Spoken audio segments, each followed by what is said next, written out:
Michigan Nation, it's your boy TJ Ronin. You can find me on the socials at TJ_Ronin. I got my guy Johnny Olden in the house. What's up, Johnny? How we doing, man? I'm doing good. I'm doing good. Football, the slight hint of football is in the air. It's back, baby. It's back. Football is back. We got a game tomorrow, which is why we're doing the call-in show tonight. And yeah, man. And actually, Johnny, we kind of joked about this all off season. Did you see the video that Michigan Twitter put out? You didn't see it? All right, I'm gonna pull it up.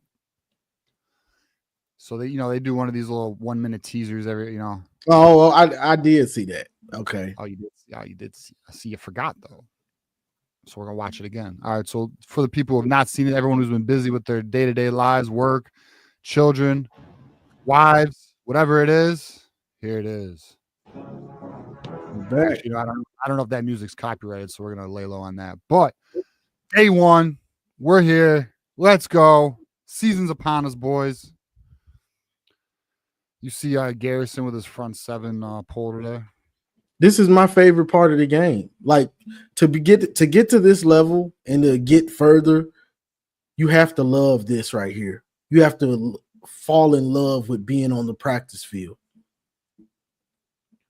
Shout out to Dylan for reposting the stream to the show. We appreciate you. Well, I say you gotta what? You gotta love what, Johnny? You gotta love practicing. You gotta love being on the practice field, whether you with the team, whether you by yourself. You got to get to that level and above. You have to love to practice, honing in on your craft. I love that stuff. Absolutely, man. Absolutely. Yeah, bro. I mean, and what's sweet about it is it's here, bro. Like we are. Matthew Miller, you knock that shit off right now. You're a Texas fan. Do better. OHNO. They're about to be in for a bad time in August. But yeah, man. So this is the call-in show for every $100. We go an extra hour. What do you guys want to talk about? Let's get to it. Johnny, did you see any of the new weights or jersey number changes that came out? I did see some. I didn't see the new weights because I always look for those when they come out. I haven't seen that whole list of those. I saw some of them today. Let's see. We got I know our boy Kinetic posted some in our group chat, but some of the freshmen, the incoming freshman numbers. Yeah, I mean Bryce Underwood's up to 228 pounds at 6'4". That's wild. Where do you see that? That's on the very first thing that Kinetic sent us. Oh, I didn't get that. Okay. You didn't get that? I ain't get that. All right, here we go. I got some here for you. All right, so we got Jasper Parker's up 16 pounds. I don't know what these boys are eating, boy, but bro, they are growing. We got what's Jasper at now? He gained 16 pounds, 205, bro. That's playing weight. Yeah, that's playing weight. We don't have right. So Donovan McCauley is up to 213 pounds, wearing number 1. Frederick Moore is up 10 pounds. He looks like he's 225. Yeah, he does look like he's like 2. I agree with you. Channing Goodwin. So he's a jersey number switch. He went from 14 to 9. We kind of know that already. Let's see if there's anything else. Andrew Marsh has gained 15 pounds up to Really? 190. Jamar Browder's gained 10, 215, which is perfect. Let's see what else do we got here. Andrew Sprague, or I'm sorry, Andrew Sprague, I believe is how you pronounce it. He gained 10 pounds. He's 315, which is beautiful. Andrew Babalova. Go on. My bad. Has Samaj put on any weight? Let's see. Samaj Morgan. He's not even listed. Let me a quick rant. But Samaj Morgan, they got Donovan McCauley, Frederick Moore, Charleston, Kendrick Bell, Channing Goodwin, Marion Stewart, Andrew Marsh, Jacob Washington, Jamar Browder, and Anthony Simpson. And Anthony Simpson's number 5. That's crazy. That number was available. Quick rant on Samaj.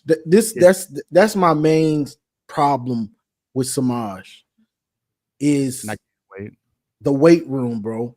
Because you want to get bigger, you want to get more explosive, you want to get more agile. All that comes with putting the work in the weight room because you're not a big receiver. So you got to get that body. Unless you're like Tyreek Hill, even a Tyreek Hill, he's yoked for his size. You get what I'm saying? So if you're that size, I need to see the development in the weight room that you're progressing. You get what I'm saying? So you can break more tackles. You can get more explosive. Looks like he did when he got here almost. He should only gain maybe like 5 to 8 pounds because if he gains any weight, he's going to lose any speed he has, which we've discussed on this show many times. If you hit in the weight room right, TJ, you know you're going to gain quickness and you're going to get faster. Well, the training's got to be right. He's got to be working on his agility, his burst, fast twitch muscles. I want to see it. But I think it's crazy. He's not even listed. Like, what happened? That's what I'm saying. That's what I'm saying. Ty Haywood has gained 31 pounds up to 316. Wow. Let's see. We got Enau Eda's up to 320 now, which is gorgeous. Rayshawn Benny is up to 305.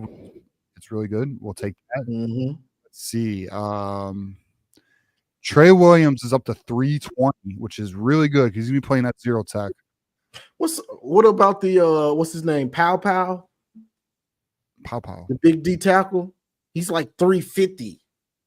Pow. I don't know who that is. What are you talking about? Bro, we got a D tackle. He's like huge. He's huge, bro. We got a big monster D tackle. He's like 360 or 70. They say they got him down to about 340. Oh, you talking about? I got you. David, is it Pow? I thought it was Pale. Well, I probably just said it wrong. I suck with last names, bro. I mess up names all the time. What do I know? I don't know. My bad. He's not listed. He's honestly not. They don't have him listed either here. But yeah, you're right. I believe he is like 350, right? That's a monster. Edge. We got Edge here. Cameron Brandt switched from 91 to 9. Nate Marshall is He's this is good. This isn't bad. Nate Marshall's down 25 pounds. So what they're doing is they're getting him down and they're going to build that good weight on him. He's down to 240, bro. Mm-hmm. That's what's up. I like that. We're going over this live. I haven't looked over this yet. This is my first time looking over this. Nathan Owasu Boateng is up 12 pounds, 217 as a freshman. And you already know that kid's like 3% body fat. Okay. So that's big time. Pow. That's the new nickname now. Pow. It's gotta be Pow. I like that. Chase Taylor is up 36 pounds to 237, bro. He's playing middle linebacker. Troy Bowles is up to 230. Yeah, Michigan likes those 230 backs. Let's see, defensive backs. Shamari Earls is up 25 pounds to 205, dude. That's nuts. He ready to play. I know Winston's up 19 pounds to 204. These boys are already at playing weight, man. And Mason that's what Curtis, I love, bro. Go on. Because this is what it's about, is getting that weight. Like, football is mental, but you gotta have that body. You gotta hit that weight room and get to that perfect weight for you to play the game and be successful. I just deleted the banner. It's all right, bro. Take it over, Johnny Watt, make me banner. Take it over. But yeah, so these players coming in, getting to that perfect weight, whether it's losing weight, whether it's gaining weight, whether it's just adding more muscle, football is mostly mental, but you gotta have that body, a well-tuned machine, no matter what position you play. And that's why it's bothering me that I'm not seeing growth from Samaj in the weight room. Because I think for him to reach his potential, he's gotta hit that weight room hard, bro. He's too skinny. When you hit that weight room, it's like you start doing things that you didn't really know you could do when you start hitting it hard like you're supposed to. And maybe he is, and he's just not seeing the results, which I doubt.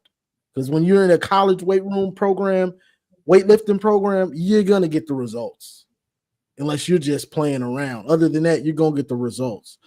So, yeah, there we go. I got to back up. I feel like it's not the same, though. But all those other players, bro, it sounds like they putting in the work to not just I'm trying to get on the field and help this team win this year. I'm not trying to wait around. I'm trying to get on the field and trying to get Michigan back where they're supposed to be. Yeah, so again, shout out to Justin Tress because these are like really good numbers here. These are honestly on some Coach Herbert type shit. And last year, real quick, last year was a learning experience for him. We forget that that was his first year as you're the head strength and conditioning coach. So last year was a learning year for him, a lot of the staff. So he's probably got a better foothold on what he has to do and how to really make these guys hit their weight or lose the weight. Yeah, definitely. So Elijah Bowman here, 10 defensive linemen over 300, 8 over 310 pounds.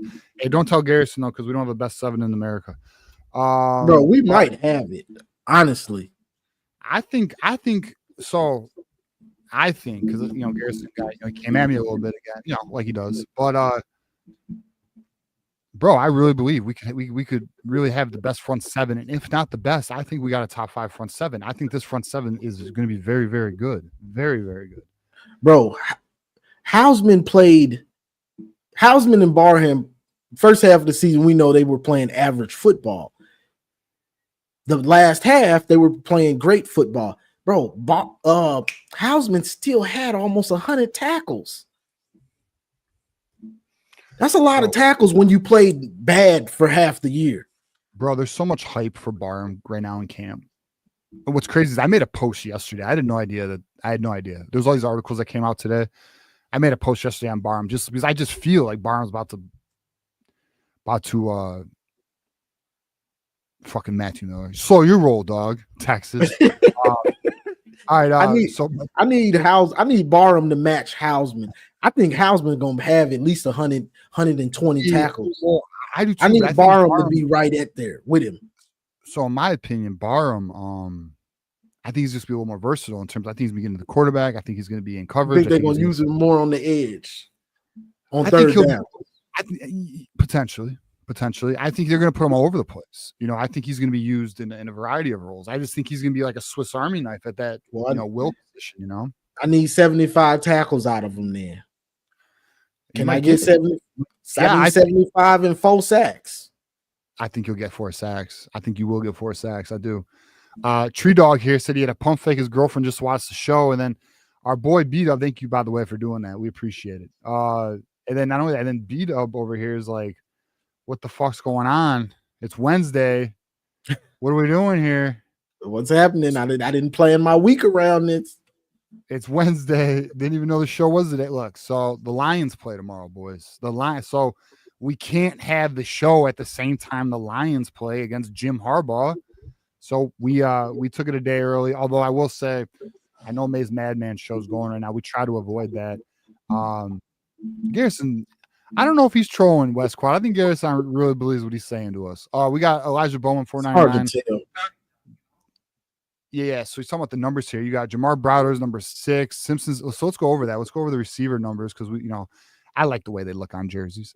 So we got Donovan Coley's number 1. CJ Charleston's number 5. Can I be honest? He shouldn't be given. He should not have. Okay, real quick before you move on. CJ Charleston, he was here last year, right? He got hurt. Sure. Is he? He's back healthy? I guess. So you don't have any expectations for him? I have zero expectations for him. Really? He's not in my realm of rotation. I'm not even considering him in the game, bro. Like, you don't think so? I don't think so. What do you do? I mean, I don't know. He didn't do much. I remember he had like one catch. I can remember him actually getting one catch. That's it, and getting hurt. Yeah, I just don't see it, bro. And I don't think, I'll be honest, and this is maybe disrespectful, I don't think he should be number 5, but I'm just giving you my opinion. Looks like they all trying to go with the single digits here. Yeah, we got they look smooth. Kendrick Bell's 10 now, Channing Goodwin's 9, Amarion Stewart's 8. Like, all the single digits are going to receivers. Andrew Marsh is 4. I like that. Jamar Browder is 6, and Anthony Simpson is 5. I like all that. Jacob Washington is 84. He should have 5, not. But they probably give the nod to the veteran. But Kendrick still, I'd rather run it. I don't know. What? I just don't think he should be 5. But I mean, I'm not going to cry about it. Simpson? No, CJ Charleston. No, I say Simpson is 5. Simpson is number 5. Oh, you know what? I can't read. Now it makes complete sense. CJ Charleston went from 5 to 82. That's better. Now I feel like an asshole because I made a deal out of this when it shouldn't have been. It went how it should be. He's now 80. He's now 82. So that's good. Good to see. The boys trying to be fresh out there with all the single digit numbers. Yeah. All right. So then we also got another super chat here. So shout out to Elijah.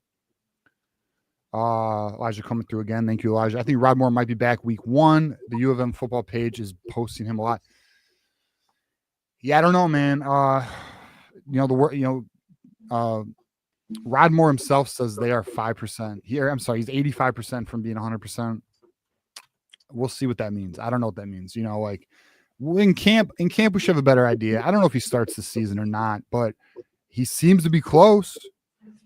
And if you got the update on, did you see so Rod Moore had 2 surgeries. The very first surgery didn't even fix the problem. Yeah, and he waited a long time for the second one, didn't he? Yeah, it's crazy. It's crazy. What bothered me was he said there's still pain, and he said, I expect that. Should there still be pain like that? So I've never torn an ACL, so I'm not entirely sure. But here's what I can say from dealing with a lot of fucking injuries. Like, I had a herniated disc when I was 17. I had my L4 and my L5. Bro, you have pain for like 6 to 8 months after that. Really? Injury. Okay. Because that's what I was like. I don't know, but my physical therapist is like, the way to look at it is like, when you have a cut and like the next day or two, it kind of burns and stings and hurts. It's just healing. Yeah. You're like healing. The healing right? process. The healing process does hurt, So I've never torn ACL. Thank God. I never want to deal with that problem. But I would assume there's probably some truth to that. I think you bring him along slow, though, regardless. I think you bring him along slow because it'd be different if you're not we gotta have Rod Moore and you try to push him a little more, but we're deep. That's probably one of the deepest rooms on the team is safety. Bring him along slow the same way you did when he was hurt at the beginning of the year 2023. Don't rush it. Slowly bring him back the same way. Mm-hmm. Yeah, and then we got Elijah Bowman here with the $1.99 super chat. Babaloa and Norton now being 315 is crazy. I mean, the Babaloa one's nuts. I mean, he's a freshman already, 315.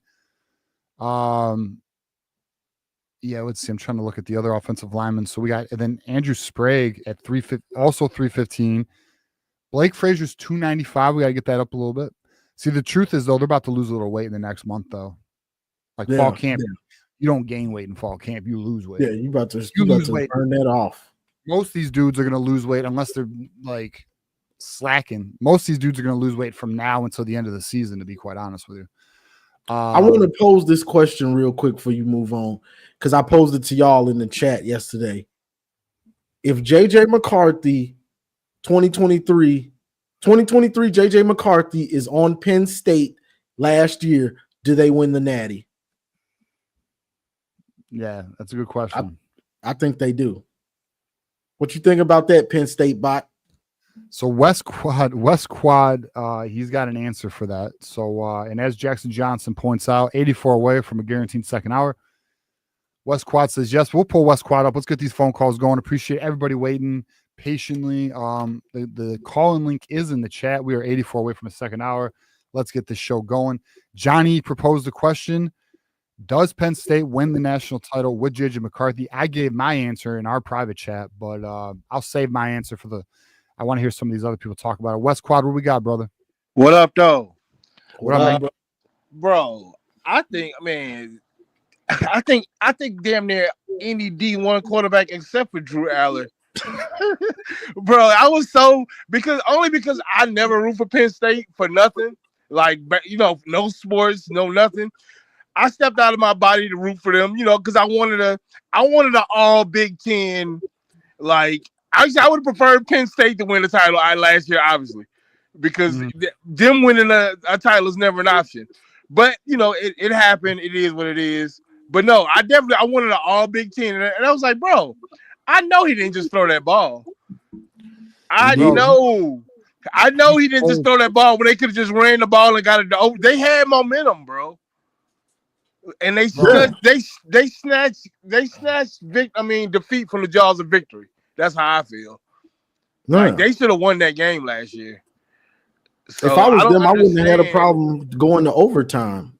Like that, I don't understand why you don't just run the rock and get to overtime. Like, clearly momentum was on your side.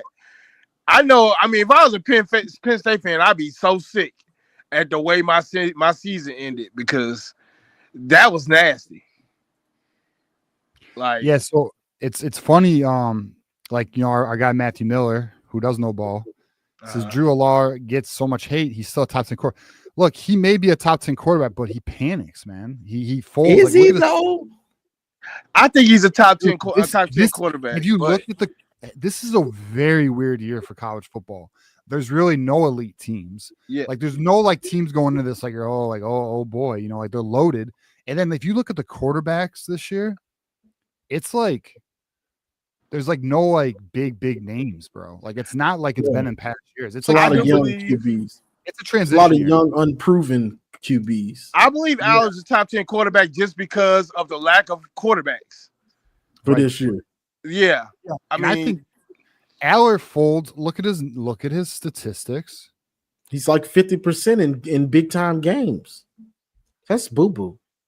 I think part of the problem was the lack of wide receivers, though. When you're tight, like as we saw, when your tight end is your best threat, it's not a good thing. You know what I'm saying? Colston Loveland was our guy. So and Tyler Warren was their guy.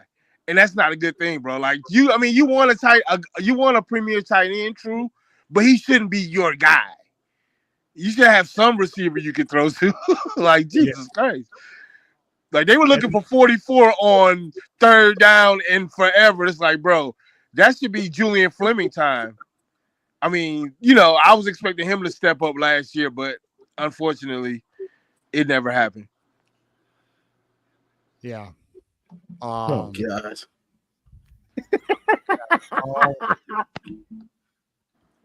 Anyways, I'm trying to find 10 quarterbacks better. I probably can't, I mean, look, but I'm telling you, like, I don't really like the only quarterback I really like is Arch and Bryce Underwood. Arch. What's it? Arizona State's quarterback. Was it Levitt? Sam Levitt. Bro, that's a JJ clone. He reminds me of JJ a lot. Bro. Yeah, I like him. I think they're gonna fall off a lot without Cam Scatterable, though. Hey, he was a dog. He's the heart. He had to be the heart of that team. So they beat Texas in that game, bro. Yeah. I don't know how they lost that. That was that big fourth down. That's what it was. Yeah, it was BS though, wasn't it? Wasn't it a BS call before that?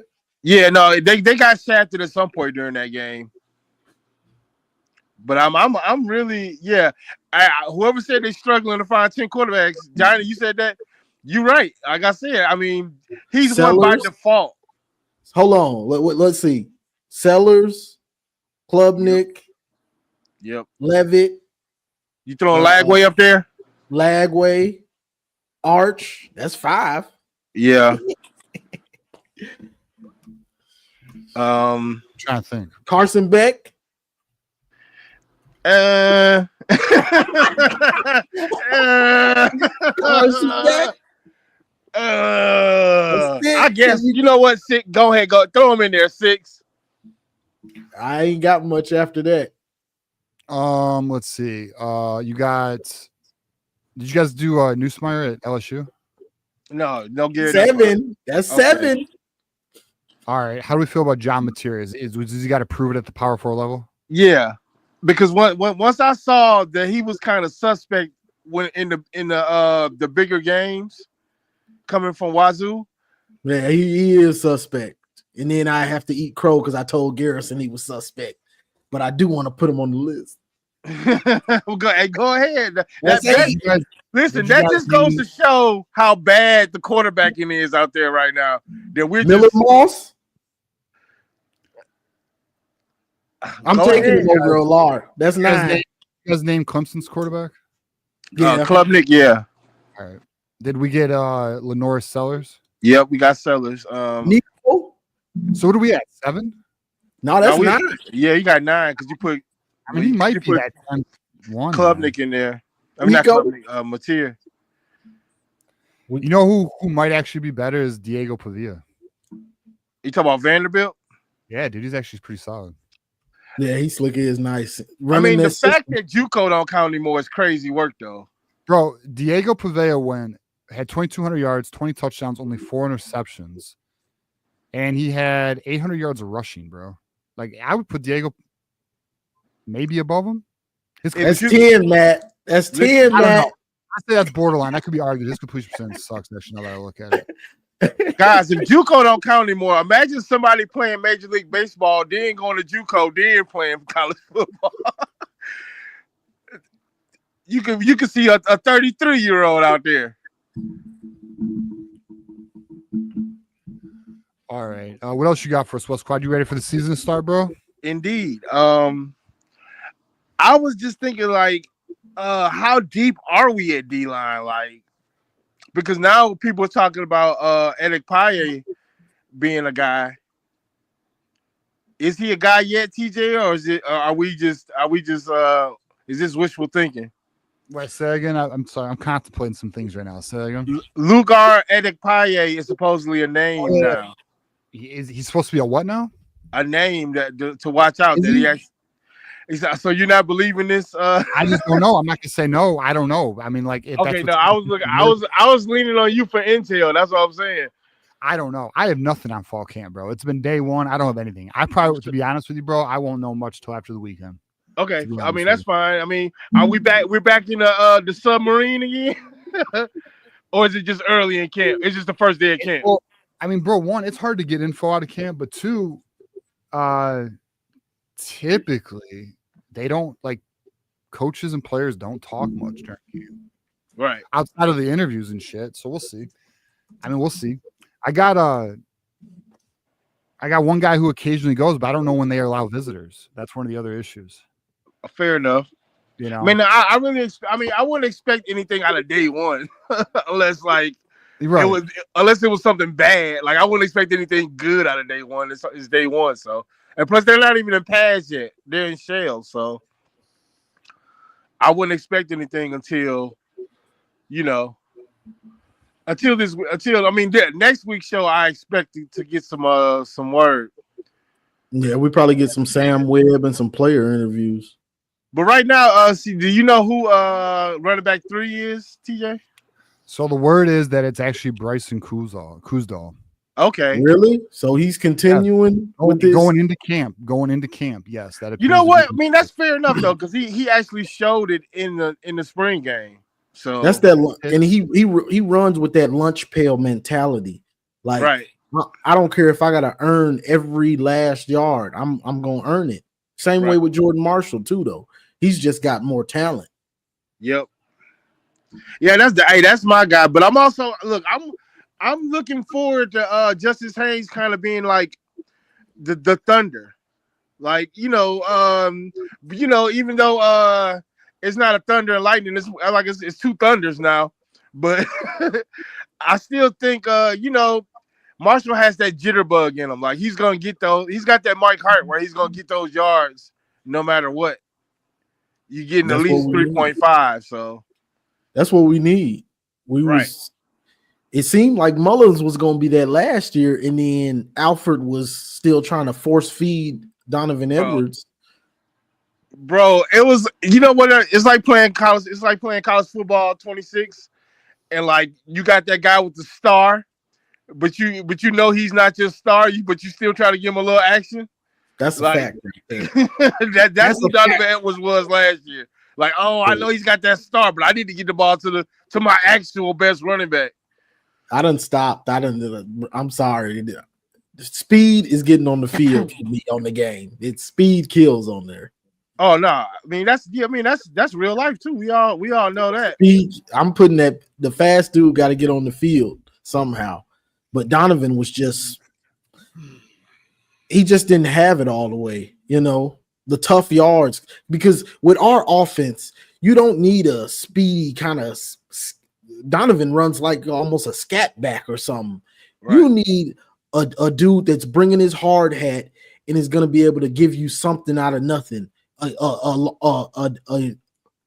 rush for no gain turns into a gain of 2 or a gain of 3. Right. A rush for 3 turns into 7. You know what I'm saying? So that's the thing. And Marshall is that. He's that. West Quad, give us some final thoughts here, bro, if we get to our next caller. Well, early in camp, I like the wide receivers not accepting ugly numbers. I'm not gonna hold you. Like I like them all wanting like, hey man, let me get out this 14, let me get out this 88, and let me get in these single digits. Now they trying to be West Quad. They trying to be playmakers now, bro. Yeah. I mean, look, 88 ain't bad, but nobody wants to wear 14, which is why every receiver gets out of 14, like or 13. Show some respect to Amon Ra. I'm just fucking with Hey. you. I forgot that's your boy's number. But no, that was a mistake. If you realize, it was supposed to be 16. He's supposed to be 16, right? But no, that's it. Thanks for having me, guys. I will see you next week for sure. West Quad, you will definitely see us next week, brother. Football season's upon us, bro. Let's get fucking ready, man. Go blue. Go blue, brother. All right, so we got some super chats here while the Bryce Underwood highlights play. Let's show some love. Again, Elijah coming through, bro. With the right coaching, Childs clears a law. Childs is another one where he's got a lot to prove this year, in my opinion. Childs? Yeah, Aiden Childs State. I mean, he's got talent. I agree with Elijah. Kid's got a lot of talent.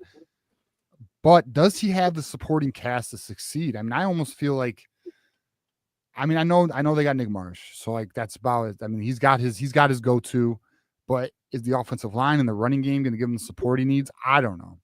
MSU coach, huh? MSU took on like 25, almost 30 transfers. That don't equate to success always, man. I know it don't. I'm just saying it's crazy. That's a crazy high number, bro. That's wild. That shit. Fucking Indiana does that shit. Actually worked out for them though. We got Elijah Bowman here at $1.99. If you watch the video there in full pads day one, then Matthew Miller wants to combat me and say if Michigan has a top 5 front 7, you better super chat. Otherwise, they don't. And Ohio State wins in November. I don't know. You sure about that? I don't know. I mean, look, I do think we do. I think we will have a top 5 front 7. I think he could contend for number 1, but I don't think that determines the Ohio State game at all. I think the front 7 is definitely top 5, top 7-ish. I think for sure. I think so too, and I think he can compete for number 1. I think the boys are going to ball the fuck out. I think TJ Guy and Derek Moore are going to be freaking just attacking the quarterback, and I think our defensive line is going to push the middle. I really do. I think we have I think Cam Brandt's going to be a good, like, I don't know. And plus the linebackers, I just feel like this front 7 is going to be good. Here's the other thing too, that Garrison and like, bro, he don't believe in our linebackers. He don't believe in Jay Sean Barham. I don't know why. Them boys balled out. He thinks Jay Sean Barham's not that good. Once they clicked, bro. I know. Once they clicked, all of them played well. Everybody on that defense played well. Played top 5 level. I know. I agree with you. Elijah Bowman here, $1.99. Bryce putting up 20 pounds just shows we are running him. What he's gonna use. I mean, like we already know that there is QB options and RPOs being put into the playbook. We got beat up here 49. Like the best damn show. Subscribe. Got to beat the scoop. They may be popular, but they're not hard to beat. All right, that's where we are on the super chats. I need to update the ticker here, and we'll get our next caller up. We got Ben Baller here. What up, Ben Baller? How we doing, man? Hey, what's going on, man? Just another day. I would argue, bro. I would argue we had the second best defense at the end of last year. I mean, you got to kind of give it to OSU, but in terms of performance, I think that's no question. I need Garrison to point out to me what the linebackers were doing bad in the second half of last year, because they were playing some of the best football in the country last year. I need him to articulate that. Especially, hey, Jason Barham was lighting Ohio State up in that game. Lighting them up. He was blasting Will Howard. And he was pretty decent in coverage. Bro, so I need him to articulate that one. They played. If you take away that front half of the season, of course you can't. But they were still trying to learn this. Once those boys, everybody on that defense learned what they were doing, or Wink simplified it, everybody on that defense balled out. Everybody. Like I said, that was arguably now OSU probably had the best defense, but in terms of performance, I can't name a better performing defense in the later part of last year. I just can't do it. I agree with that. I agree with that. I think that's a fair statement, man. I think that's a very fair statement. So yeah, hey, I thought this is a little side note. I thought it was fun. Did you guys see Connor Stallion's tweet today? Yeah, bro, he was cooking the fuck out of the Buckeyes. You know what's funny though? That was hilarious, bro. You know what's funny though? The Buckeyes read that and think he's like telling on himself, or he's like, it's not explaining how he got the plays. They're so fucking dog, dude. This is like this Signgate thing is the biggest like microcosm of tribalism. Like it is. Oh yeah, like, sure.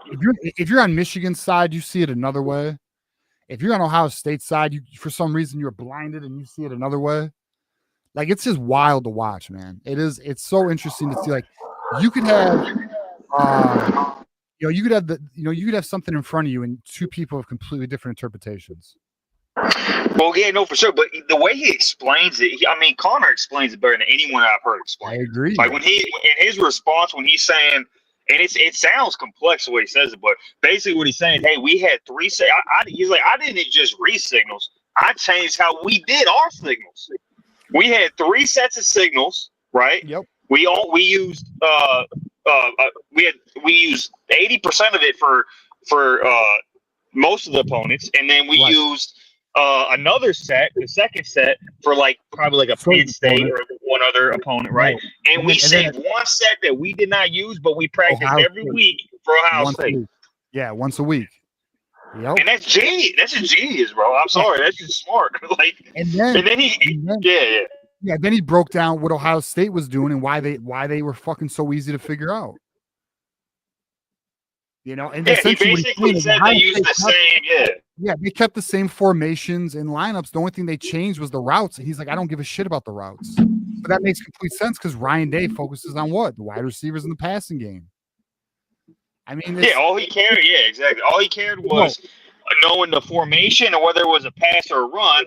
And then all the defense has to do is just line up correctly depending on the formation. And if they can figure out if it's a pass or run, that's all you really need to know.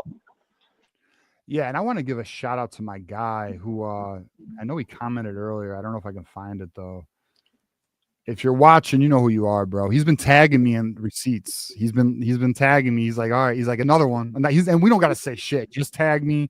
I'm bookmarking them. We're gonna cook them. We are gonna cook them. I promise you. Bro, I just came from, and I can't help myself. I just came from Buckeye Scoop. They had a show like 20 minutes, 30 minutes ago. Bro, every day they are posting about this shit. I'm like, bro, I need this decision to come out so that channel can just go away, bro. I'm so tired of it. Hey, Fitty is 100% right here though. He's 100% right, and I agree 100% with this position. He says, as an OSU fan, which by the way, appreciate you watching the show. Every Ohio State fan is welcome. So I appreciate that. I can't wait to see what happens with Signgate. I have no clue what will happen, but one fan base is going to eat it, and that is facts, bro. It could be. I don't think it is, but if it's us, then we have to. We got to own it. But if it's them, we're cooking them. I mean, it's just what it is, and it's going to be the same way, vice versa. It's going to go both ways. It's a two-way street. Yeah, one of the funniest aspects about this is, like I always point out, look, you guys scored less points against Michigan without Stallions than you did when we had Stallions, but you still want to point at Stallions. I want to move on from that though. You were talking about the running backs. I don't think they're both Thunder. I don't think they're both Lightning. I think they both Lightning and Thunder. I think they got both of that in them. Yeah, they got a little bit of yeah. I think this is probably, and this might sound low. I don't think it sounds crazy. I think with Justin Haynes and Jordan Marshall, I think that's the most dynamic duo that we've had. I know people are going to hate that, but let me explain. That's the most dynamic duo that we've had. Interesting. Okay.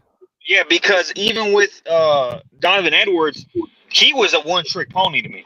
I can't call him dynamic. Yeah. When I say dynamic, that means you can do a bunch of different things. You could be lightning, you could be thunder, you could juke, you could sledgehammer, you can do all that. Justin Haynes and Jordan Marshall can do everything to me. They can do everything.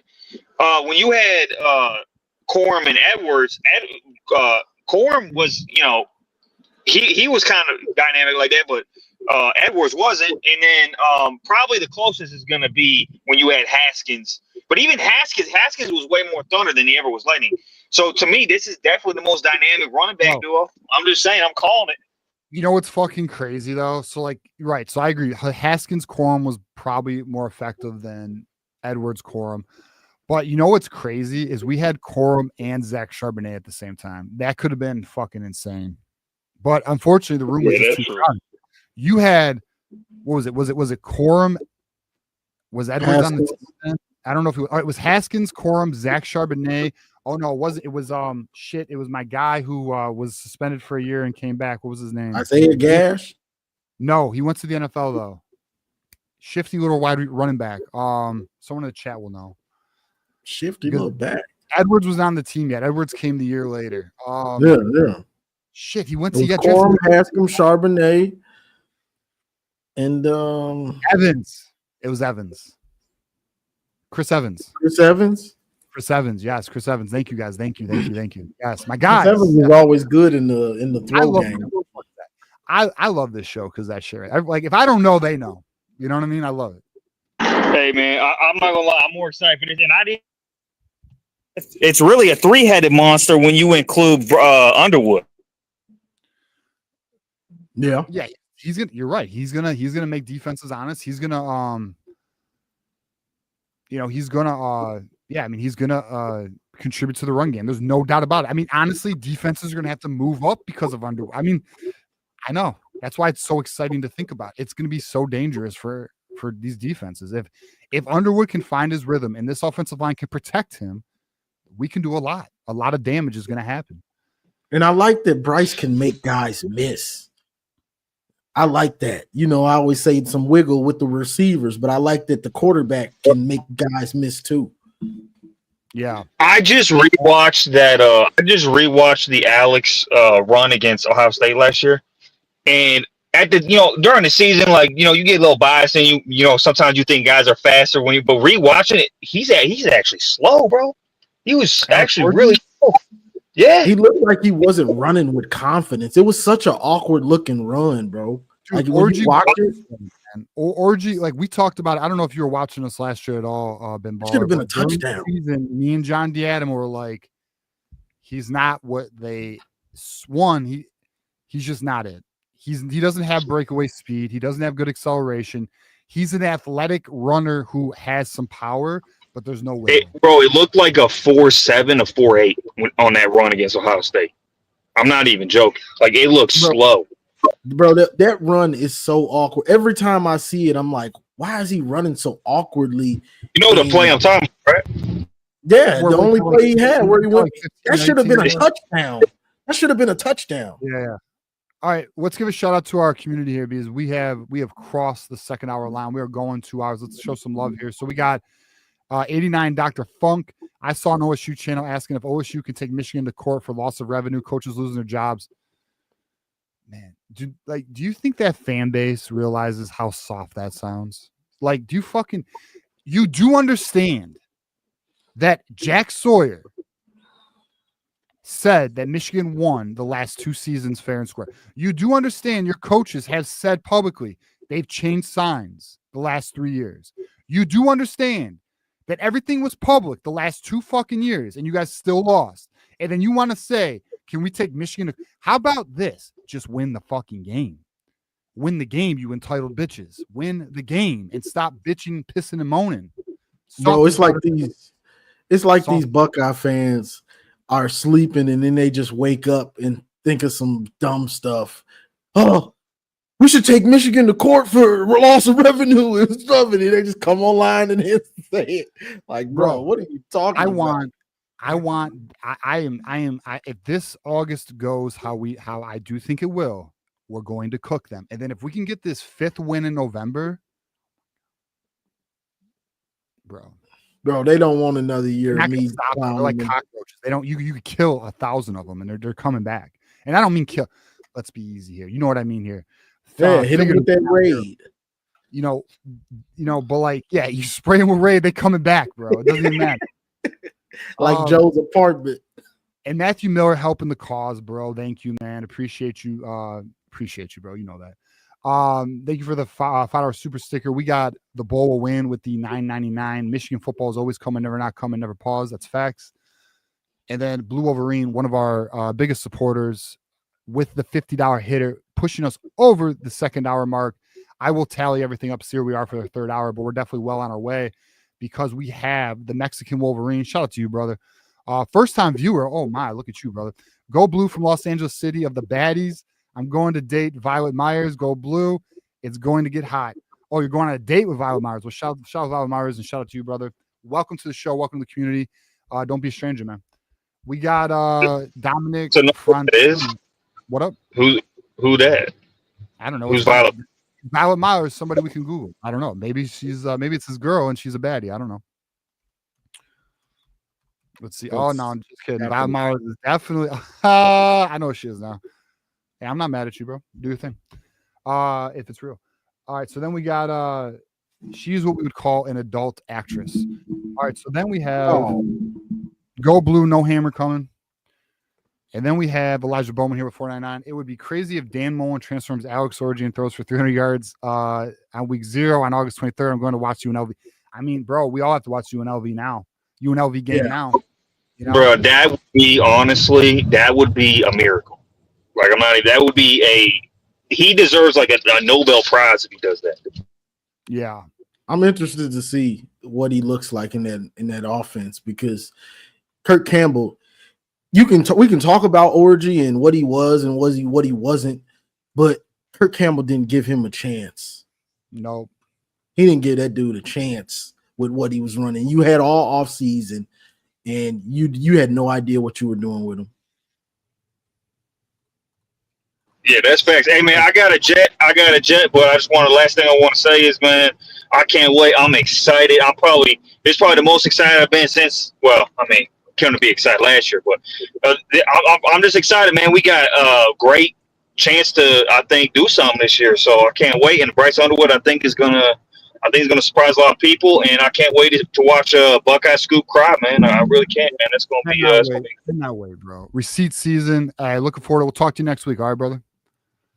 Peace out. Go Blue. Go Blue. Go Blue. All right, so we are well over the second hour mark. We are only 68 away from a 3rd hour. Let's see if we can get there. And then, all right, so then I'm going to propose a very controversial question to the community. And so we're going to do this like a true democracy. Majority rule. I'm going to put a poll in the chat, guys, okay? And we're going to let this poll go for 10 minutes, maybe 15, whatever. We'll let the poll go for as long as we need to let it go.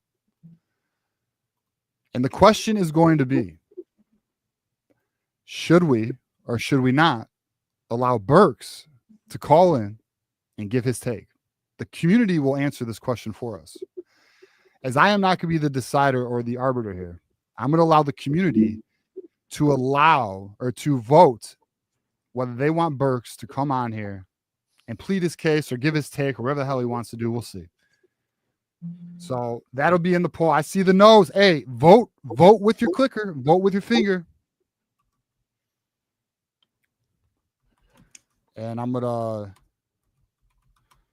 put this poll in now.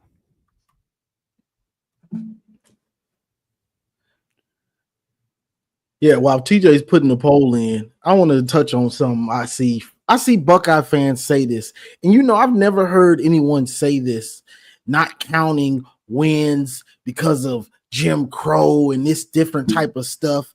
I've never heard anybody make takes like that. You know what I'm saying? And I didn't realize that they were doing that they were saying this until I realized they don't want to count them back then because they was getting their butt whooped. They was getting their butt whooped all the time, so they don't want to count it. I've never seen a fan base find a way to discredit wins or not. Like it's on a level that's unheard of for me. Well, dude, like I've never seen it. We call that mental gymnastics. By the way, the poll is up, ladies and gentlemen. Make your vote count. Make your vote count. The community will decide for us. But bro, that is what we call mental gymnastics, man. That's what it is. I mean, they have to, bro, they only look at a 20-year window. They don't want to look at the 20 years prior to that window. They don't want to look at the 5 years prior to that window. It's we know what it is. The reality is this, Johnny, and you know this. Many of the Ohio State fans, not all, but many have only watched Ohio State in the last 25 years. So all they know is Ohio State being an elite team and beating Michigan. They cannot mentally or emotionally handle Michigan is now at the top of the fucking rivalry, even though it's been that way at many points throughout the history of the rivalry. Ohio State has had its moments. That's not to say they haven't. And we don't discredit. Listen, I say it all the time. Ohio State's an elite program. It's a blue blood. It's one of the very few. It's actually like the most consistent winning program there is. It really is like the most consistent winning program.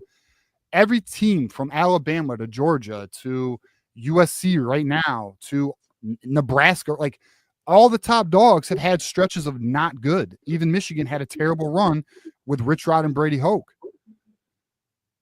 But Ohio State has consistently won. So good for them on that. But the reality is they got to learn to accept their fucking losses, bro, and stop being bitches about it, because that's the worst part. The worst part is you don't accept the loss.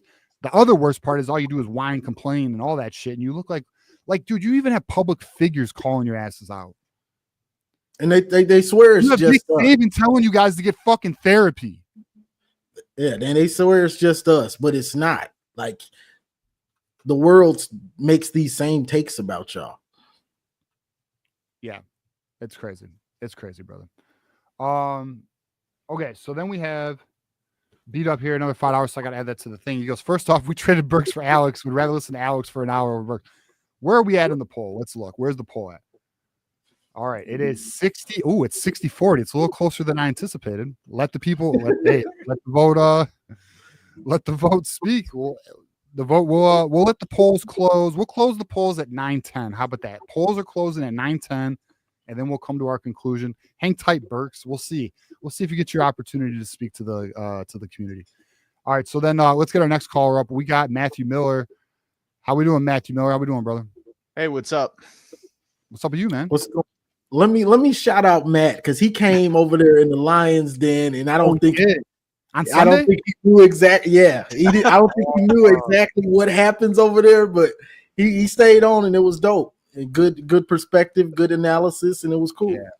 Dude, I tried to move this away from Michigan versus Ohio State. We would go to Texas for 2 seconds and immediately go back to Michigan versus Ohio State. Yeah, I've been trying to get it into other teams, but they always want to bring it back to that. So but it was dope. I enjoyed having you on. No, I enjoy your show, man. You do a good job. How many times can we vote? Well, if you have different devices, you can vote multiple times. Just use your wife's account. Just sign into different emails. Keep going on YouTube. Vote away. We don't ID vote. Vote away. No, but so when did you, TJ? I forget. Do you guys put out like predictions on the season for every Big Ten team, or you just do Michigan purely? Yeah, I typically just do Michigan because I'll be completely honest with you. Like, I don't have the time to pay attention to all other 17 teams. Okay, like, That's a lot. I am like the team I pay the most attention to. Well, I guess Michigan State and Ohio State. I like, I pay attention to an extent, and then obviously we keep our eye on a little bit of Oregon, a little bit of USC and Penn State, but other than that, like, I don't know what Rutgers is doing. I don't know what I mean. I'm aware Indiana and Illinois is going to be like. I'm aware of this. Iowa, I feel like it's about to have a down year, but I could not give Matt an honest prediction like I could obviously my own team. I just couldn't do it. Okay, that's fair. Johnny, the same thing. You just do Michigan. Yeah, for the most part, I just focus on Michigan, but depending on who it is, the bigger teams I pay more attention to, but the whole Big Ten, not really. Okay, yeah, I was just curious because, like, I'm gonna try to dive deep into the Big Ten this year because SEC I did okay last year predicting because that's what I pay attention to. But I wasn't good with the Big Ten just because it was, just like basically guessing at this point. But I think I'm also going to use Mark's +3 -3 rule. I think that does help out a lot. All right, so Matt, for those who don't know what that is, explain it to the audience. The +3 Yeah, -3. so last year, guys, 27 of the 70 teams in Division I, like Power 4 football, if you want to put them in that category, either won 3 more games or 3 less games than the year before. And on average, it's about 4 to 5 teams per conference every year. So, like, those are good guardrails when you're making predictions of you're going to have to find 4 to 5 teams that jump up at least 3 wins or down 3 wins. And I told Johnny this on his show. I think Oregon's going 9-3. I fully believe that. That is my 100% Big Ten. They're going 9-3. And people look at the schedule and say, well, I just don't see 3 losses. Guys, there's 3 losses, or there's multiple losses you did not see coming. Did anyone predict Vanderbilt to beat Alabama? No, you didn't. That happens all the time on everyone's schedule. So they can lose to Washington. They can lose. I think they go on the road to Iowa. They can definitely lose on the road at Kinnick Stadium. They can lose at Minnesota. I'm pretty sure they go to Minnesota. Like, they can lose their schedule. I'm gonna pull up their schedule. Let's look at this. And that next day, after you said that next day, I saw that they're only returning 5 starters, and I said, "Oh, yeah, this is what he's talking about." That's and the quarterback, dude, like you said, they've had Dylan Gabriel and Bo Nix. Those are like the 2 oldest quarterbacks you could possibly get in college football, and they're both talented football players. You're going to Dante Moore, who got benched at UCLA with Chip Kelly as his offensive coordinator. Dante Moore is the wild card. If he's really good, I just don't see him being good, honestly. It's a big question mark. That's a big question mark. Yeah, I mean, they could lose 4 games. You're telling me they couldn't lose at Washington, to USC, at Iowa, and at Penn State? They could lose all 4 of those games. I think most Oregon fans and a lot of people are thinking they just going to kind of run through like they did last year. Yeah, and I posted that thing on Twitter after you liked that too, Johnny, of everyone thinks they recruit like so well right now. They're not there yet. They're about 1 class behind of like an Ohio State, a Texas, a Georgia with like upper 5 stars and 4 stars. They're almost there. If they do again this class what they've been doing, they'll be at that point where, you know what, it's peel and replace. They're not at that point yet. They just aren't. Don't tell them that. Yeah, I know. Well, all right, so I'll be honest, Matt, when I look at the schedule, I see 1 loss, and it's probably at Penn State. But I mean, I agree with you. Dante Moore if Dante Moore is not a solution, if he's not a good quarterback, then I could see 3. I mean, I could see Penn State. I could see the USC game being tough. I think Iowa's gonna have a down year, brother. I just think they are. Let's not forget that they did struggle some last year. They almost lost to Wisconsin. Exactly. Boise State. Yeah, that's the one I see. Who knows what the weather's gonna be like November 29th in Washington? That could be snowy as hell. That's the team I have jumping up 3, by the way. I think Washington goes 9-3.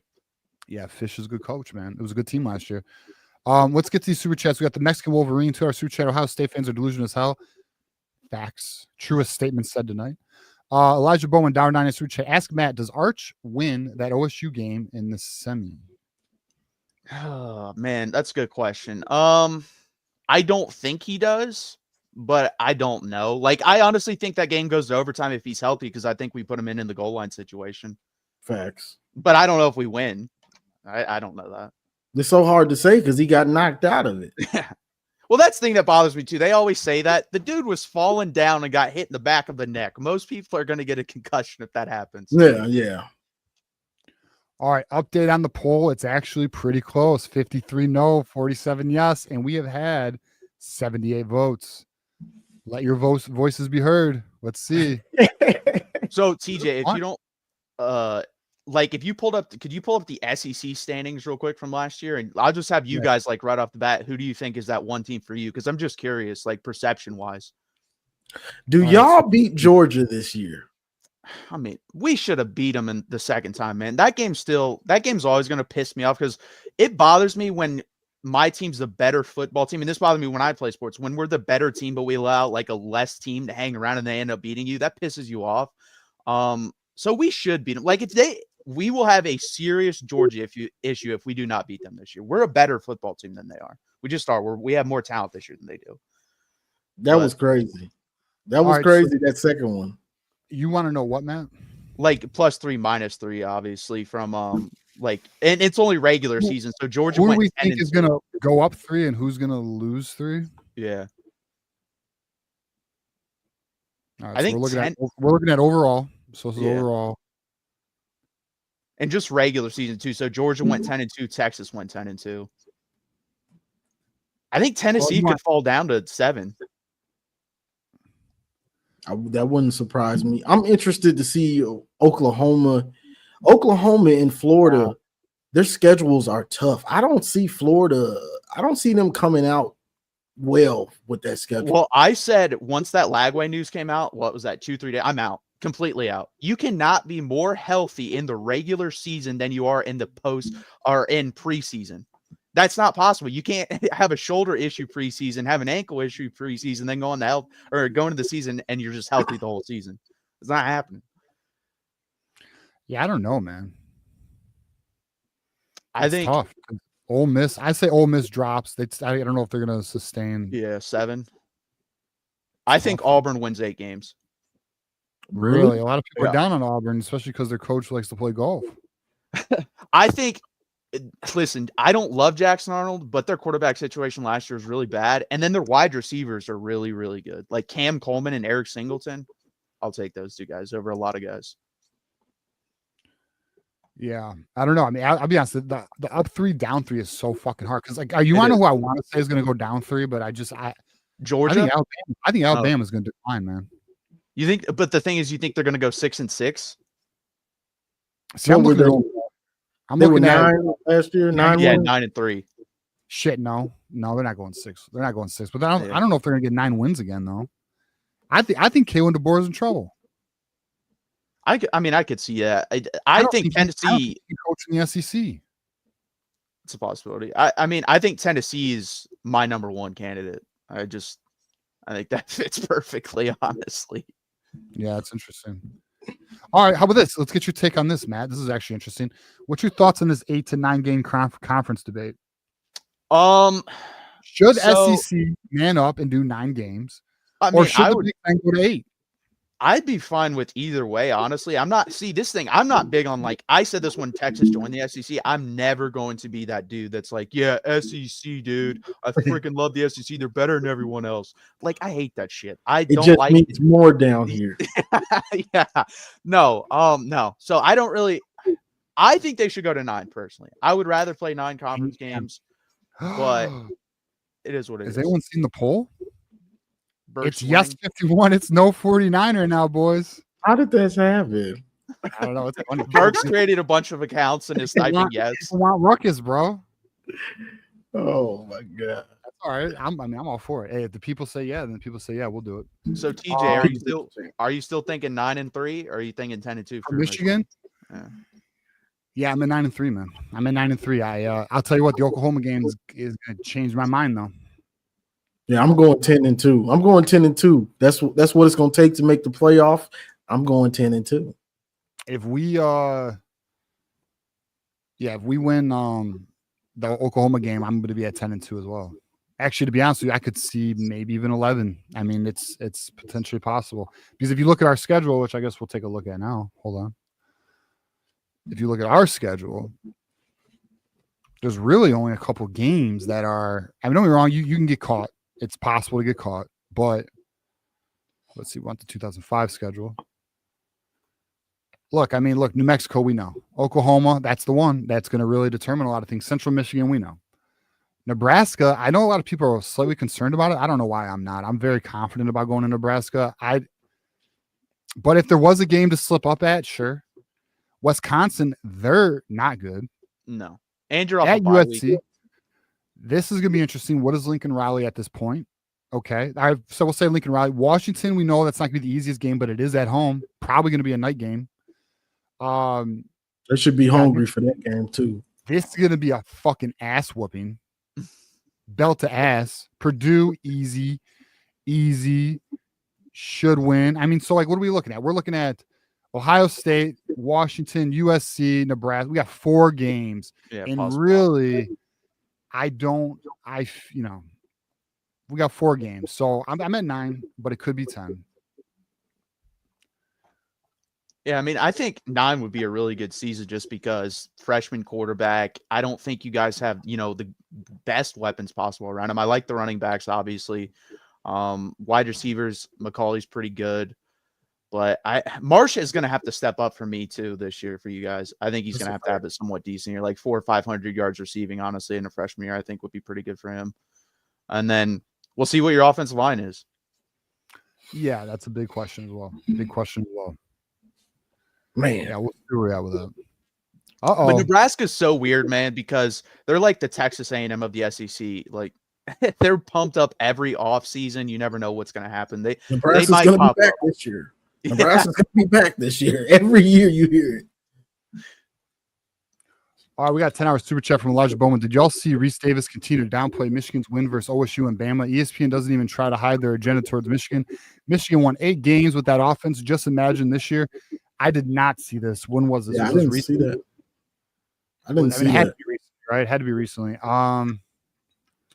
Yeah, I didn't see it. But guess what? Polls are closed, and it is officially 51 yes, 49 no. Burks is going to be up next. Burks is going to have his moment.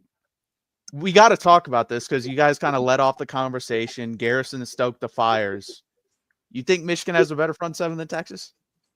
Oh, no. All right. So listen, I think it's very fair to say Texas is likely to have the number 1 front seven, but I think it's also fair to say Michigan could compete for that number 1 title, bro. Like in terms of front sevens, like I think Michigan's front seven is going to be top 5 and could compete for 1. I think this front seven is going to be really good. I agree you're returning a lot, but it's also not necessarily the players. It's the system, and Wink's system does a really good job, especially when you look at like one of the things that's crazy about what Michigan achieved last year. And I know you know this, Matt, because you saw us in week 2.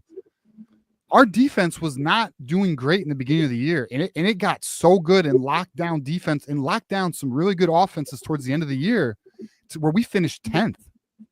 We finished 10th after a very poor start. We held Ohio State literally to 10 points. Okay. Now their game plan was silly, and their fans will tell you that, right? But at the same time,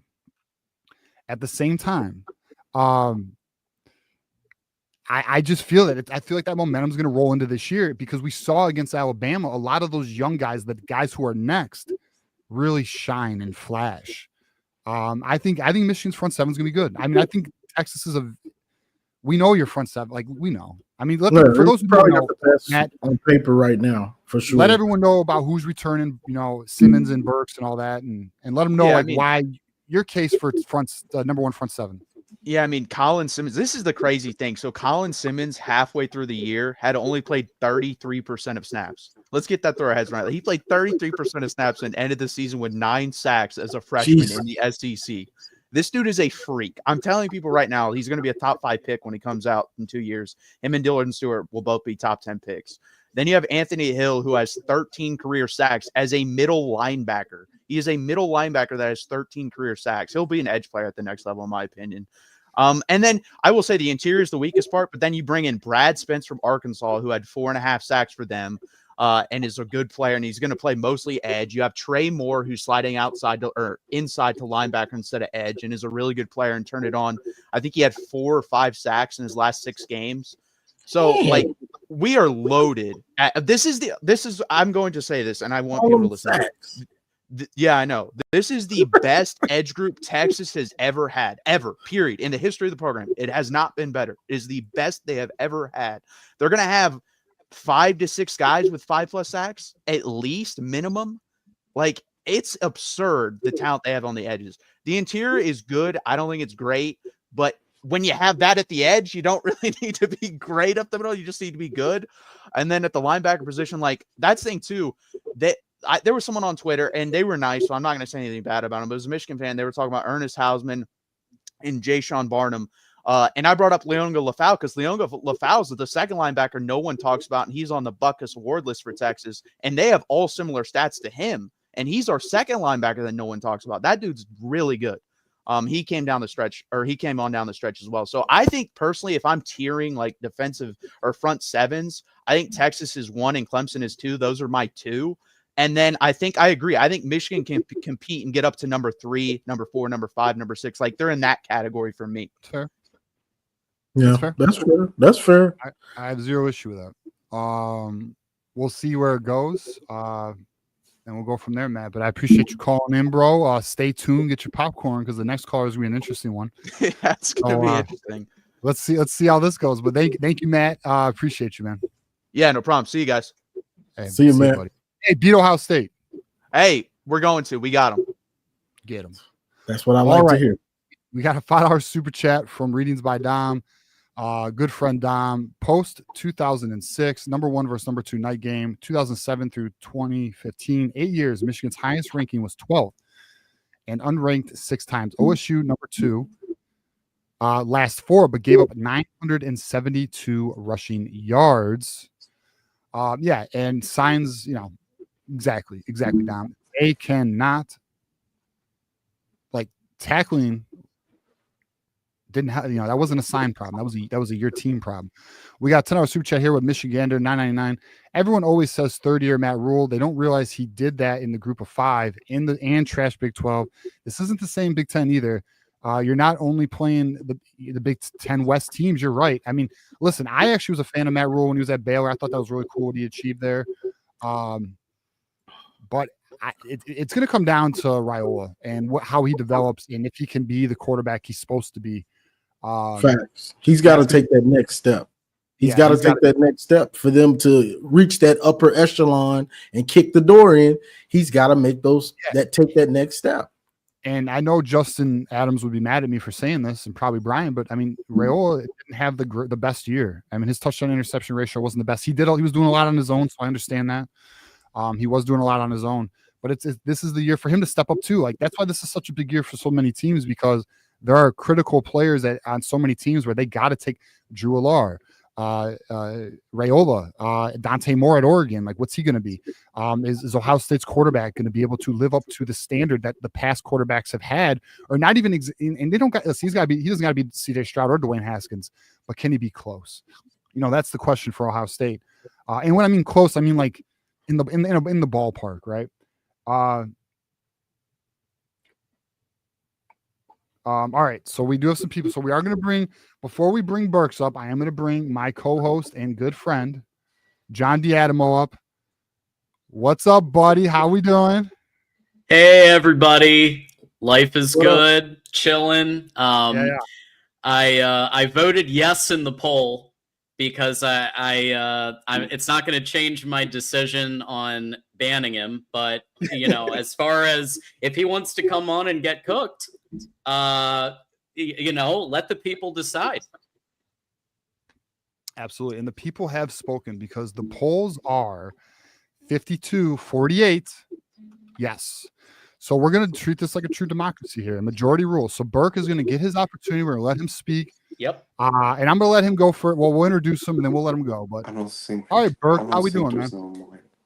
He's Burks. a little lazy. I think he's starting to get Burks. lazier. Burks. You're on, buddy. Burks. Burks. You're Burks. anticlimactic, Burks. Burks done fell asleep. Wait. Hey, what's up, man? Howdy. What's up, Burks? Hey, the people voted you on, man.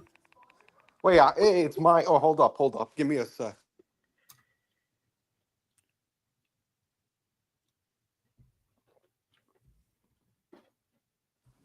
Oh, yes, finally. I've been waiting for this shit all this day today. Oh my God, my blood is boiling. You don't even understand, man. You don't even understand. Okay, well, we're here to listen right now. Give us your take, Burks. You have the We'll see floor. where it goes. All right, man. All right, let me clear the air for some stuff, all right? I love University of Michigan, right? I love it, all right? I have an obsession just like Connor Stallions, all right?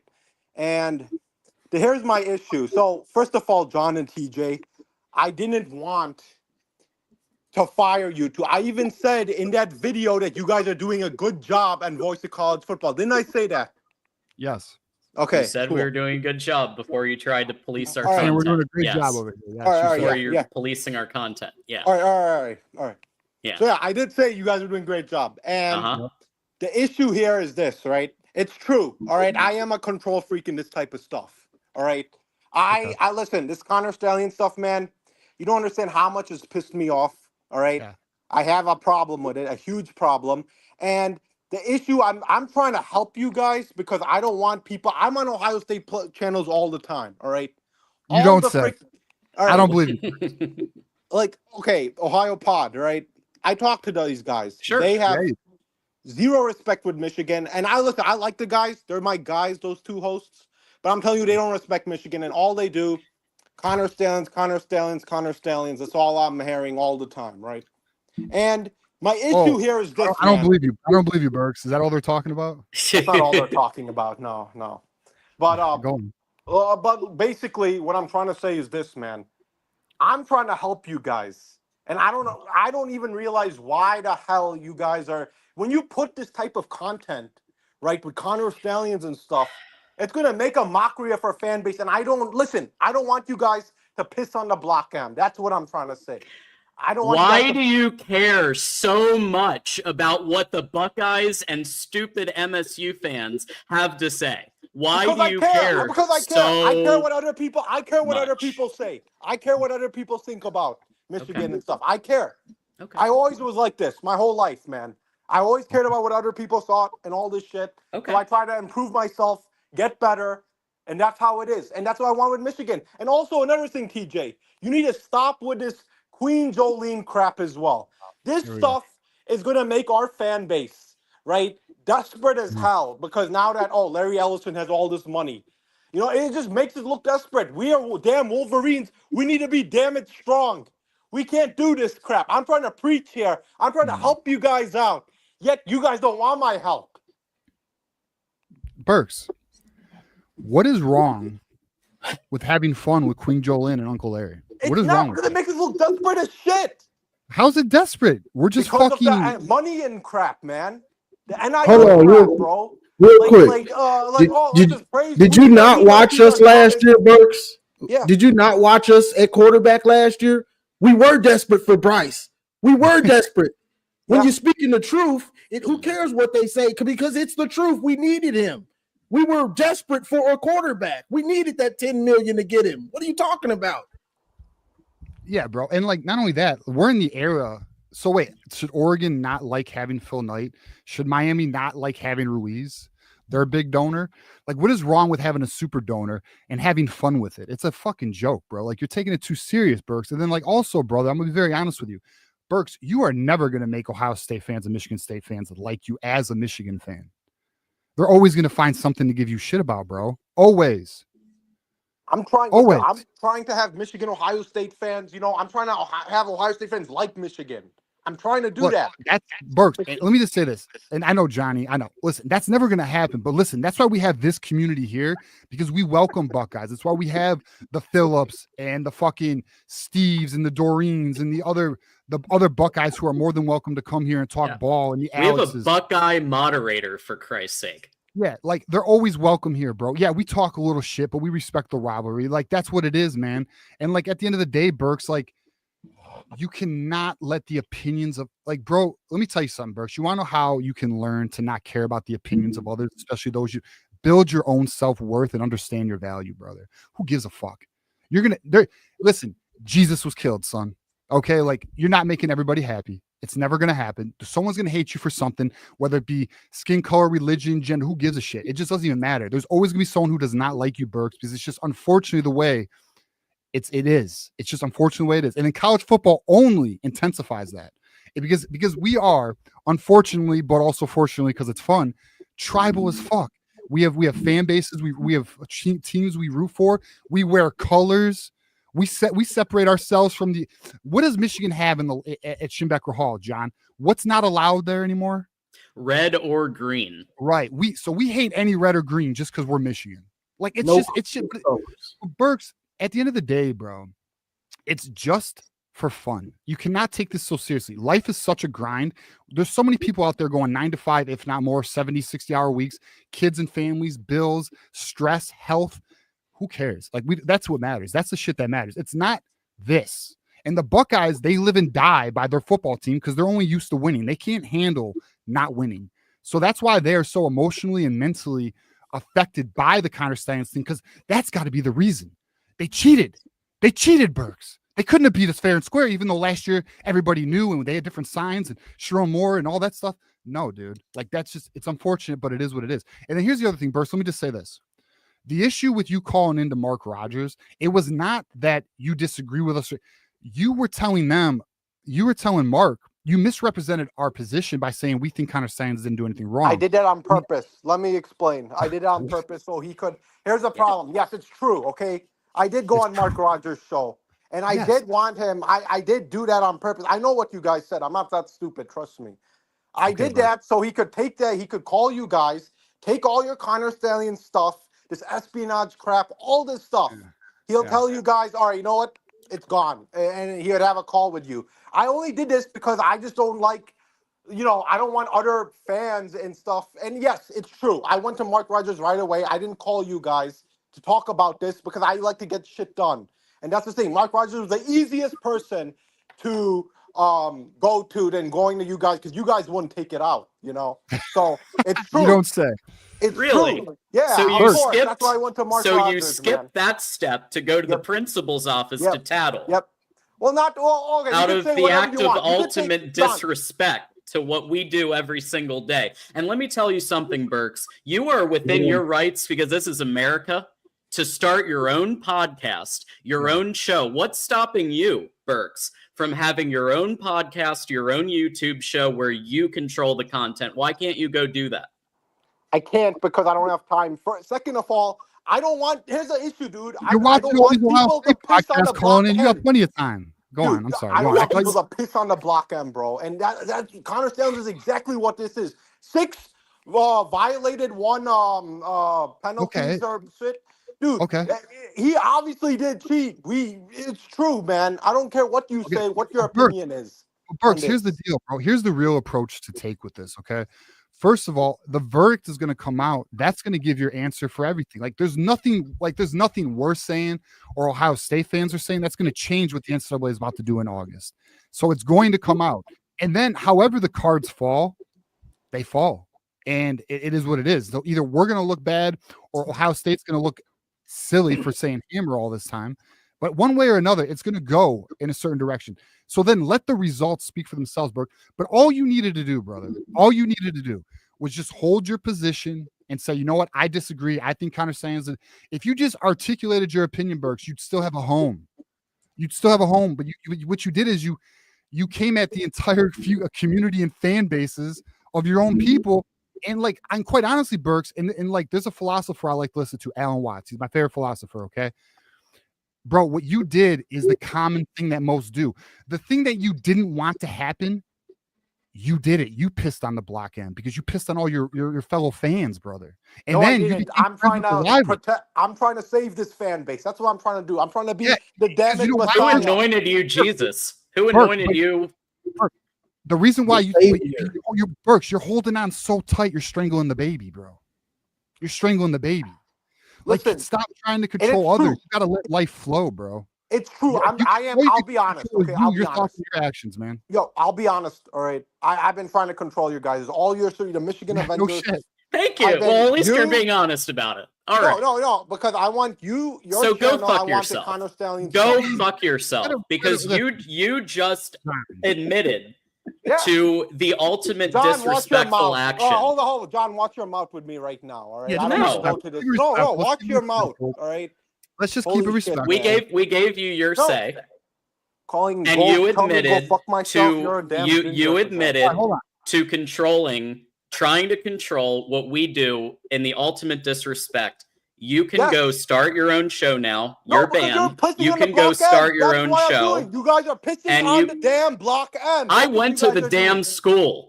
I was a I know that. graduate. Hey, I know you went to the damn school, but Class guess of what? You're still pissing on it. 2014, You're motherfucker. still pissing on it. I'm trying to help you, damn it. Tell him, Damn it, I'm John. trying to help you. You don't want help. Do you want help? No, you don't want fucking help. No, didn't ask for we're your help, just Burks. fine, buddy. We're just fine. And by the way, the more Buckeyes and Spartans that watch the show, it's just great for we welcome everybody to watch the show and hate watch the show. If they don't like Connor Stallions, but they want to watch the show anyway, good for them.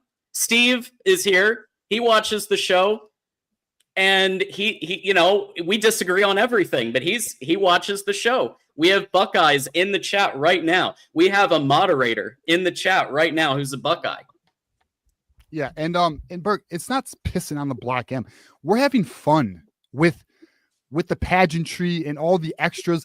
Like, bro, we have a super donor. That's fun. Let's have fun with it. We have Connor Stallions who literally bleeds maize and blue, just like you, Burks, but you just disagree with his approach to things. That's fine. You can disagree with his approach. You don't got to agree with everybody. That's fine. But at the end of the day, he loves Michigan as much as you do, bro, if not more. It's just people show their fandom differently. Now, at the end of the day, Burks, you're never going to control other people. You can't. And then let me just say this too.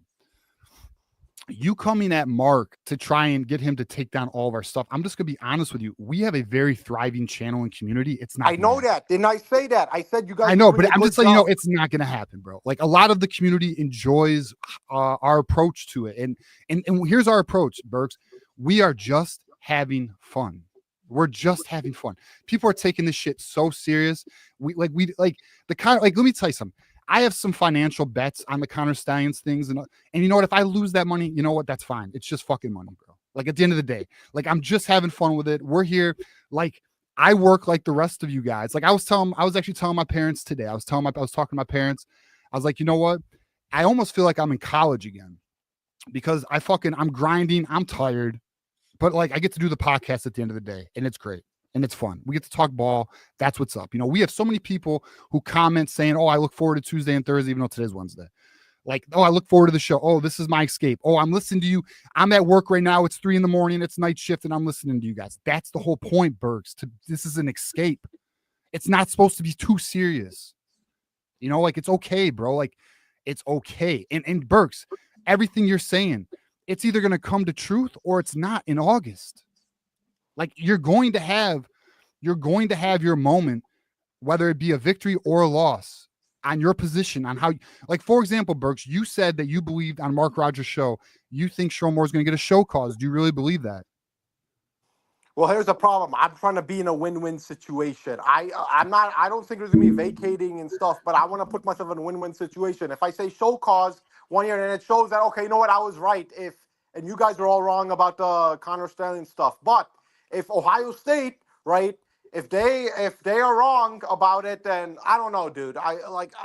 I guess Buckeye Battle Cry, he did this take, and I kind of was with it a little. So, but why, Burks? There's no way he's getting a show cause. You want to put money because on they it? already suspended 2 games. Might as well just They do did. all Well, of let's it to put, be how in about this, between. Burks? Let's put money Yeah, on it. let's cheer for I'm our not head doing a coach to $500 get a show I'm cause. No, not don't Okay. get doing no $500. $500 bet How about with this? you, TJ. How I'm about not this, doing a Burks? $500 bet. $50. $50. No, I'm not doing any bet. I don't bet with money. I bet with like other shit, but no, not with money, man. Well, what do we bet? We bet. You bet other shit. What other shit? What is there to bet? All right. How about this? I'll give a really good bet, and let's see if John will agree on it. If Sharon Moore gets a show cause, right? If he gets a show cause, all right, or if he gets either there's vacated wins, natty strip, or bowl ban, right? If that happens, one of those, just one has to happen. I get to be the co-host of your show, and John has to leave. And if I lose, Wait, like all time? yes, one of those. I be the co-host of your show, and me and you, and we can rule the damn world. And if I'm wrong, none of that happens, then I'll delete my YouTube account and never be seen on YouTube ever again. Oh my! Oh, please! There's no way to stop to Johnny. Johnny, how Yeah. are you always here for these crazy bets? You remember King Buckeye's bet on fandom? bet your fandom. I want your fandom. Yeah. This is Oh, not I'll some bet your gladly fandom. I wish we I'll had taken gladly him leave. up on I'll- that because Listen, I'll gladly leave YouTube. I'll gladly leave it, dude. well, might as well because you're pretty much banned on every major Michigan podcast. And why? Because of what you do. So like it's not really a bet for me because I would be taking all the risk. You might as well just bet $5 or $10 or whatever, and that would be what do you want? Yeah, Burks, I don't see that bet going through, bro. But I'm gonna let you know this, man. It's unfortunate the approach you took, my guy, because you kind of went too far, man. Yeah. Hey, at the end of the day, I would have done the same thing again. I'm sorry to say it. And yes, All right. I did Okay. backstab. I did backstab the whole community. I did do all Right. that stuff. You And I'm just pissed on gonna the tell block you, end, last thing brother. I'm gonna tell you, man, that burner account is not me. All right, the fact TJ, you actually believe that Twitter account was me? No, What? your Oh, the community's racist making burner accounts of me now, and I have to go on every show to tell them it's not me. I don't even have Twitter, so just letting you know. You're talking about the racist account? Yes, man. It pisses me off, and that's why I'm getting really pissed off too, and taking shots is because one of your people in your community is making that stupid account, and I want to knock him out. And I know I have a don't good know. bet I who don't I know, know. man. I don't know who it is. I don't know. Yeah, well, please do ask, man. Well, if we find out, we'll cook that person too for being racist. All right, thank you. I have to go on every damn show to tell them that's not me because he's attacking people that I like on Twitter. That's rule 2. So let me say this. Racism's rule 2. You broke rule 1 and 3 every episode you were ever on in chat. So that's why you're banned. not It's my not fault. it's Your not mod is because trying to pick a fight with me, John. okay, God. it wasn't just Moose, but Yeah, All right, it is Burks. him. Well, Hold on, Burks, I think- real quick, Go on, TJ. Johnny. Go on, John. The thing, Burks, you seem to you want to control everybody. You want to control everybody. You were mad about the call-in show that I do on Sundays, and then it went to Connor Stallions, and then next week it'll be something else that you can't control. You want to control other people's channel, but guess what? You didn't put the blood, sweat, and tears to grow that channel to whatever it is now. And now that it's big and people see the podcast, you don't like certain takes, so you want to get the channel taken down. That's wild behavior, bro. Trying to get stuff taken down that you didn't put the blood, sweat, and hard work, the knowledge in to build. And you got the nerve to come on here and act like, oh, it's just cool, bro. Come on. Dude, Johnny, You're the wrong, issue bro. with your show is people are just disrespectful. They like to swear at Garrison. They like to yell and they try to be like, That's tough the guys. show. Maniac- It's a Maniac barbershop is- show. No. You don't control it. This is what you do. The same thing that John said. If you don't like it, you say, hey, I'm going to have a call-in show on Sundays. Come see the Burks show. Don't watch Johnny's show. Come to my show. And then we'll see who's got the show that people watch. That's how you do stuff. You're not going to get me canceled. You're not going to cancel it. We're going to still cook up every Sunday. We're going to be on there rowdy barbershop talk, whether you like it or you don't like it. End of story. I'm trying to help you here. I I'm don't trying to need your fan help. base. I didn't have your help to grow my channel. They didn't have your help to grow their channels. We don't need your help. We have our You care own about opinion, reputation? Do you our care own about mind. reputation, Johnny? Do you care about reputation? It's My not you don't care reputation is set about in the fan stone. base You know how many reputation. good or great takes I got on YouTube, Burks? You do. I agree. You're a smart guy. I never said What are you're a you dumb talking guy. about? But your Burks. reputation of this yelling and screaming and stuff, this needs to stop. This maniac People coming on love here and that swearing show, at people. Burks. Just No, because you don't like it, that doesn't mean anything. People love that call-in show. And guess what? That's an Ohio State fan. But That's an um, Ohio State fan saying about your show, Johnny. Let me also say this, Burks. That's what I'm trying to tell them. Who are you helping us from? The shows are doing well. I'm trying to Because get your this is a pretty- reputation and the fan base From to be who? respectful. Whose reputation? So, Like so from all the people know that Michigan fans on YouTube are the most respected, the best. That's what I care about University of Michigan, dude. That's what I care about. That's what I'm You trying to don't, do. Burks, you don't care about none of that. All you I care do. about is your opinion. That's all you care about. I do care your about my opinion. opinion. You're not too. doing I it do the care. way I want. Johnny, I I'm do gonna care about that crap complain. too. Don't get That's me all wrong. you care about is whatever you think. That's all you care Good about. take. Nothing Well, more, that nothing too. less. I agree on that part. Don't get me wrong. Exactly. So just say that. Stop trying to make it about Michigan. It ain't about Michigan. It's about what you want. Simple and plain. End the story. Thank you. That's good. And Burks, I'm gonna be honest, bro. Like, look, bro, don't like you don't gotta help us. Like, we're big boys, man. You know, and like at the end of the day, like the shows are doing well. Like, I'm gonna be honest with you, our channel is fucking doing great. July was the 4th best month we've ever had. Ever. It's doing well. We're about to have a great season. Like, we're gonna be all right, Burks. And like I'm gonna tell you this too. I don't care about the respect or the opinion of the rivals. I don't care about the Spartans. I don't care about the Buckeyes. I care about this community, Michigan fans, and I do my best to walk a line of truth in terms of my own opinion and belief, bro. Like, I believe what I'm saying. I'm not gassing up my fan base. You know what I mean? I believe the things I'm saying about Connor Sands. I believe the things I'm saying about the team. And if you disagree, that's okay. It is fine to disagree. I don't need everyone to agree with me. I stand on islands all the fucking time, dude. And sometimes I'm right and sometimes I'm wrong. But at the end of the day, that's fine too. Because I'm not afraid to be wrong, bro. Like, it's okay to be wrong. You live, you learn, you grow, Burks. And like, to control the opinions of others or want a certain outcome is wild. Because Burks, I'm gonna tell you right now, to the day you die, you're never gonna achieve that goal, bro. You're gonna always be mad. Always. And not only that, the very people you want the approval from, which are the rivals, you're never gonna get it, Burks, because they're always gonna find something to make you a villain about. Always. It's in their nature, bro. These kids are raised by Buckeye parents to hate Michigan, and it's vice versa. You know, B-Dub's putting his kid through the best training in the world right now to be a true Wolverine, and many others. You come over to them Buckeye shows and be talking about Michigan shows and stuff. They look at you like a court jester. You in there for laughs and shits and giggles. That's what you in there for to them, bro. I'm just keeping it real. Johnny, there's two stuff I do on there. I either protect the Block M, Michigan. If they say sore loser takes, I call in and debate them on it because I hate sore loser takes. If they talk, or I go on their channel to show my frustration of what's happening. Those are the only two stuff I do.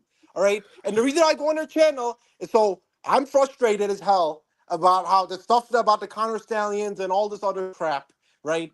And I want our fan base to be the best. And I just tell them because they actually understand me. But you guys don't understand me. That's the part. You're absolutely right. I don't understand why you buddy up with Buckeyes and buddy up with MSU fans. I don't understand. I'm trying to be an activist here. That's what I'm trying to do. They understand me. That's the wildest line I've heard in a long time. They understand this frustration of being a Michigan fan, and you guys don't.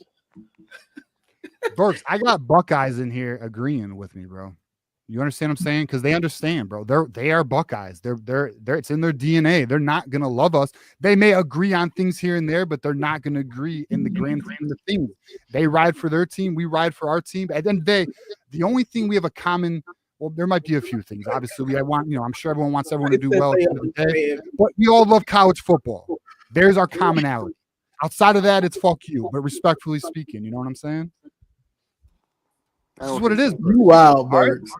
So, all right, you gave your piece, Burks. I'll let you get a final thought here, then we're going to keep the show moving. All right, Burks? All right, fine. All right. I did all that stuff. All right.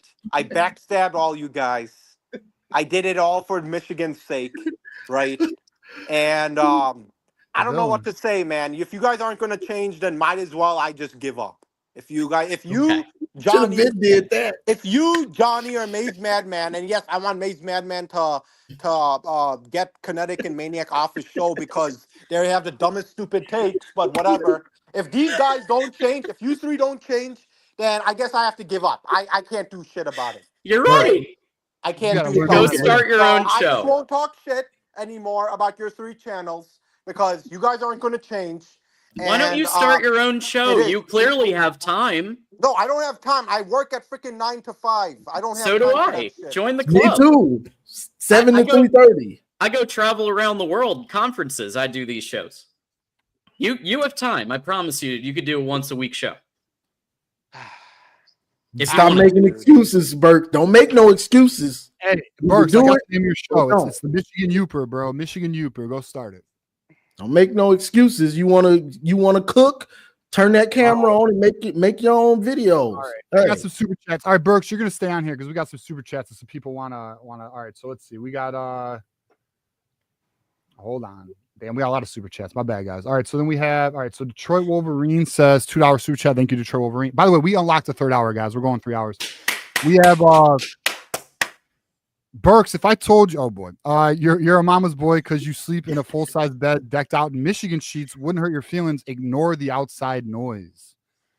Bob Alexander here. If we had such a game-changing advantage per crybaby Jackie in the 2002 game, how in the hell did OSU score 23 points? Sack up Jack, go blue. Then we have Michigander here. I'm not that stupid. Yeah, okay, pal. We got Caden the Diesel Freak. What the hell Your is buddy. this? Yeah, No, isn't that your? screw that guy. That guy's a freaking bitch. He can go to hell. This guy. He's got another one He's for you. screwed. I told him to not whatever. You guys go on. All right. So we got Jackson Johnson here, guaranteeing the third hour. Let's go, boys. We got Caden the Diesel Freak again. John is boring as hell. Jesus, Caden. Bring it on. Bring it on. Let's go.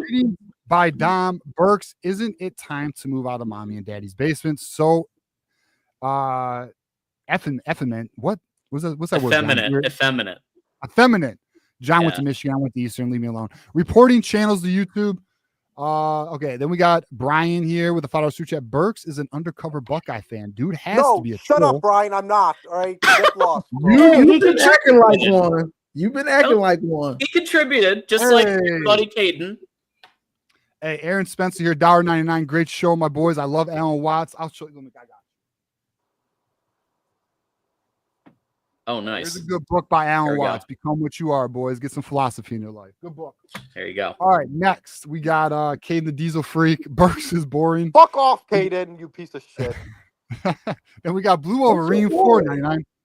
$100 says he goes to an Ohio pod or Voice of College Football. I won't Blue Wolverine. I won't now. Talks I've about how given up on old these you are guys. tonight. I've given up on these guys now, so I don't know what to do. All right, Burks. Well, you came on. I do. Well, here's what I say, but I appreciate you being honest and transparent about your intentions of things. But good luck, man. You know, good luck, and I think maybe you'll see after August that this was all really not all for naught, bro. I think you got a little worked up, and I think, to be honest, Burks, I think you let people affect you, and it distorted you because it emotionally bothered you. See, TJ understands you. No, he does. I agree. Like I said, I'm unstable in this type of shit. I'll say it. I have Burks, anger issues in this crap. So Burks, I'm do you sorry to blaze? say it. Do you blaze, Burks? No. You should. It'll help you out, man. I don't. I You never got touched chill, weed. dog. I never touched weed in my life. So Could be your never. problem. You Could be might your need. problem. You might Never. need.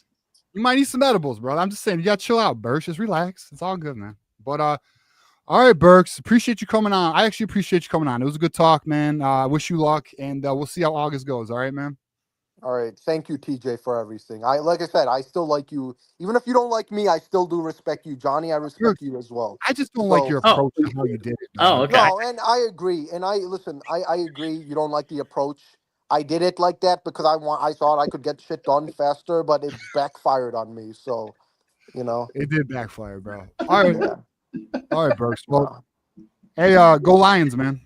No, go Packers, man. I can't wait, dude. Can't All wait, right. man. All right. All right, See, take are you care, watching man. the game tomorrow, Burks? Yeah, preseason for Packers, yeah, of course. But good luck on your Lions, and I don't know if, but I do apologize now. But you don't have to listen. You don't have to. If you want to ban me, John, from the chat, you can. I don't care at this point. I might delete YouTube and might just walk away nice and slowly. Who knows? But yeah, because I just got all my anger. I got all my anger and shit out. So I don't know what to say. Well, So, hey, you got to stay because we got some more. Okay, that's the rule. All right, Michigander okay. here, $1.99. Burks is a closeted Buckeye. No, I'm not. Damn it. Burks is a Buckeye. It looks like a duck. Quacks like a duck. What'd you do, man? Burks is a Buckeye bootlicker. And then we got Matthew Miller. Can Burks hire you as a therapist, TJ? Listen, I charge $50 an hour. Come holler at your boy. Hell bro. no, I'm not giving you 50 an hour. $50 an hour, Burks. Them the rates. Come on, Antoine Johnson here. TJ understands You guys you. all want beef with me. These guys all want beef with me. It's like they want to They're make just more not happy enemies. with what you did, Burks. Do you not understand that you really alienated your fan base, your own community, bro? Yeah. You did, man. Sad. And then we got Brian here. Burks shows all the signs of a sociopath. Listen, man, 50 an hour. I'm here for you. We can do it once a week, man. Mondays at noon. I'm here for you, bro. Holler at your boy. All right, Burks. Well, good luck. I don't think we're gonna ban you. But because you apologize, which we'll take your apology. But what I do think you should do, Burks, and I mean this honestly, take a few weeks, bro. Let the verdict come out and then come back, and we'll see where we are. Okay, man. All right, take care. Well, I appreciate it, and yeah, go blue, and I apologize, and yeah, I got really too pissed off, but yeah, sorry about that, but yeah. All right, Burks. Appreciate it, buddy. Take care. See you, Just man. let it go, man. Just let it go. So bad. See, conversation's always better than silence, in my opinion. What do you guys think? Was that okay? I voted yes. Did you?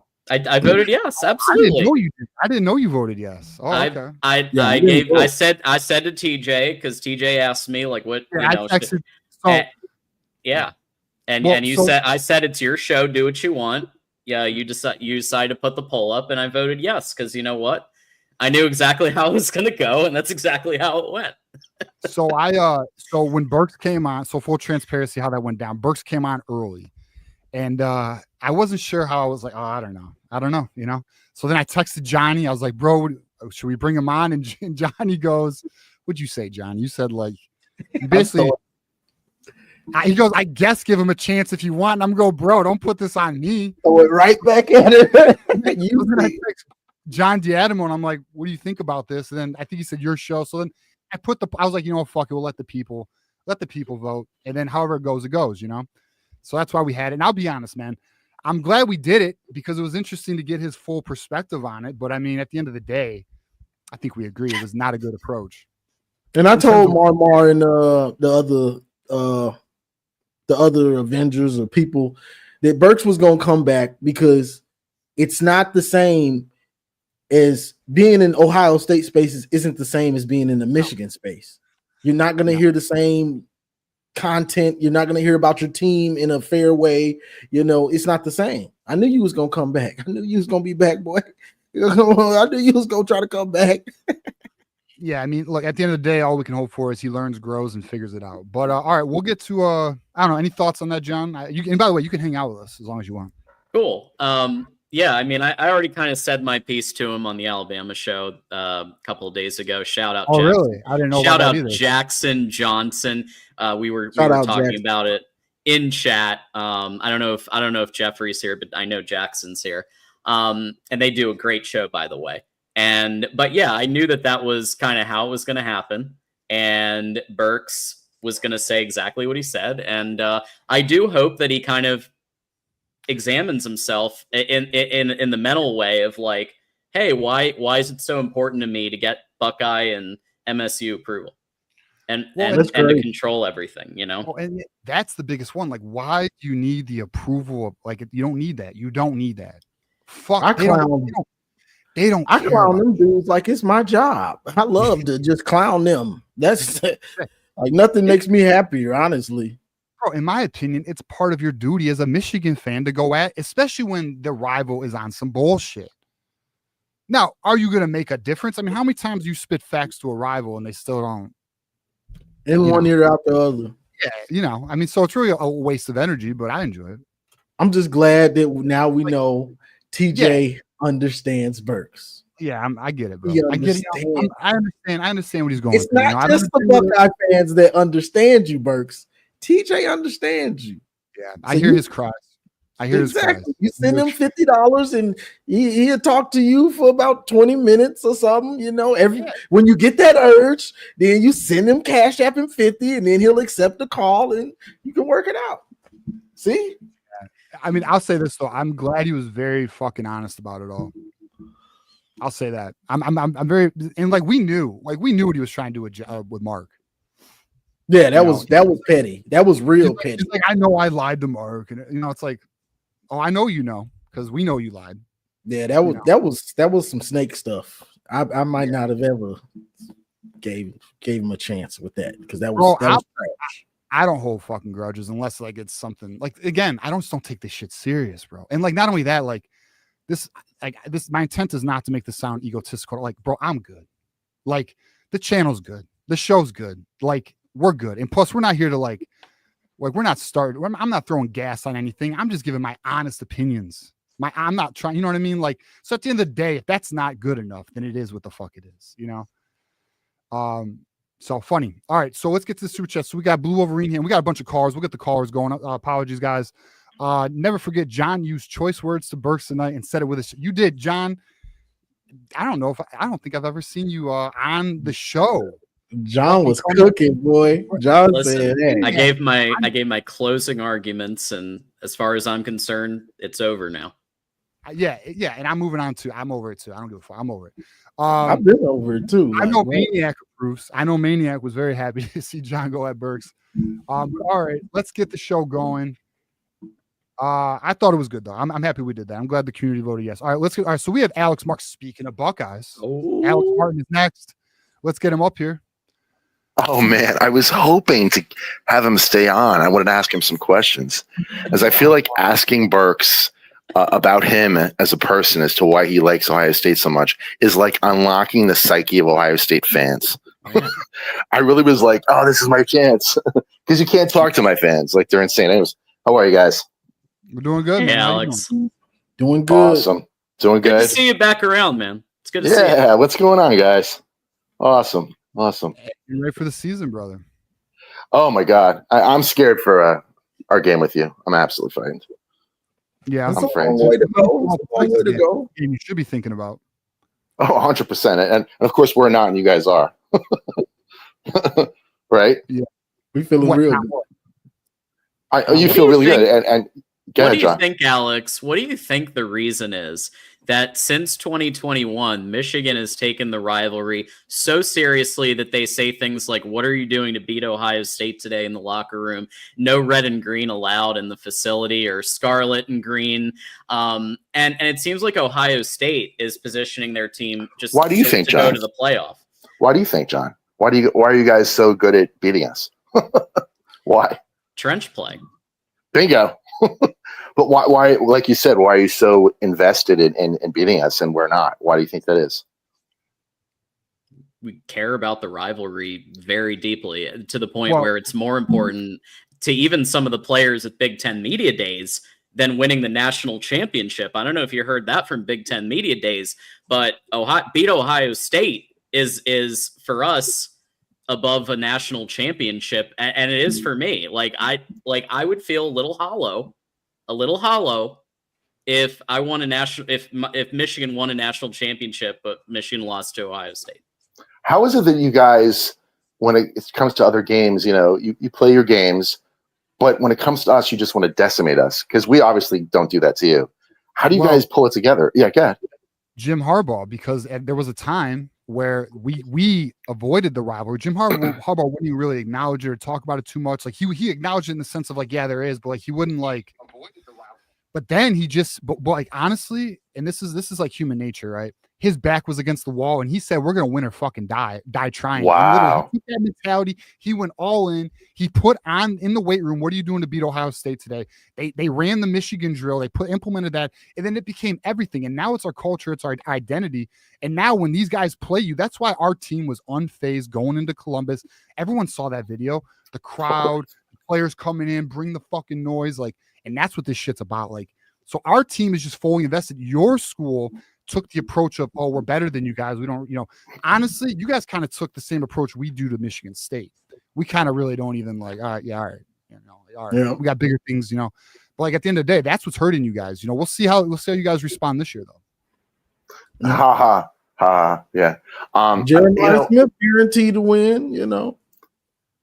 I just think since Dave showed up, it's like, I don't know what happened in the state of Ohio, because I feel like, even though I love that school, I went there, I feel like the toughness of the state has just run out in every river out of the state. Like, at least there's one guy, Chris. You're talking about the felony flag planting and shit. What? Oh, well, let's not go there. But as an Ohio State fan, that was a little hard for me. But anyways, but the point is that I think the toughness just ran out of the state, and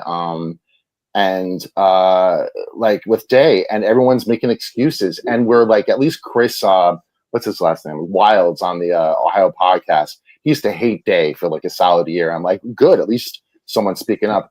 I can't stand Day, because it's like, dude, football is violence. I don't want to hear your mental stuff. You're so smart. Yeah, you're from New England. I don't care. I'm here for football, which is violence and near death. It's violence. Like, get over it. Like, he's so smart. Like, I don't care that you're smart. Like, I want to see Meyer. I want to see, I want to see that kind of caliber coach. That's a maniac. You want attitude on your team, and just Patricia's the same way. He's all logical, not physical. Yeah, I don't like that. Yeah, we said that. I said that last time I called. Yeah, I don't like that. He's too mental. Yeah, definitely, Alex. I got to keep the calls moving because we got to keep going. Well, I just want to say one thing. If Burks could let us know whether he's allowed to call back tonight or another time, or at least in the chat, or someone say in the chat. He had his moment. Yeah, not tonight. All I want to find out is what he feels is so important about Ohio State. Because if he can unlock that, I'm telling you, you will figure out every Ohio State fan on the planet. Because that's exactly what Ohio State is just, excuse the language. Can I say pussy? Yeah, okay. They're pussies. And it's like, our coach is a pussy. He's not a tough guy. And if we can just figure it out through Burks, what he is, we will figure out Ohio State fans, because I can't fucking stand him. I went to school. I will die for my school. I love my school. I want my school to kick the living shit out of everyone on the planet. But our team, our coach sucks. And Burks is the way. If you guys want to figure out our fans, he's the way. I love you guys. When you bring me on, I appreciate it. TJ, John, and Johnny. Take care, guys. Thanks, Alex. All right, Alex. Thank you. He was cooking. Yeah, he just cooks. He cooks. That's why I bring him on. He cooks his own fan base. All right, we're gonna bring up a fellow Voice of College Football host who does the South Carolina show, Lucas Hill, ball knower. Lucas, what up, man? What up, dog? What up, fellas? TJ, you go get me some beer? Did you enjoy the show? Y'all got some hella crazy rivalries. Yeah, hell yeah, man. So what's up, man? Johnny giving big uncle vibes right now. TJ giving second cousin. John's that cousin that everybody loves. Yeah. But no, what's up in y'all? Look, let me tell y'all something. I've been telling people for weeks and weeks, ever since this whole Connor Stallions BS has come out. I've heard Zach Smith talk about it. I've heard other analysts talk about it. I've been one of the earliest ones to defend Connor Stallions from start to finish about sign stealing.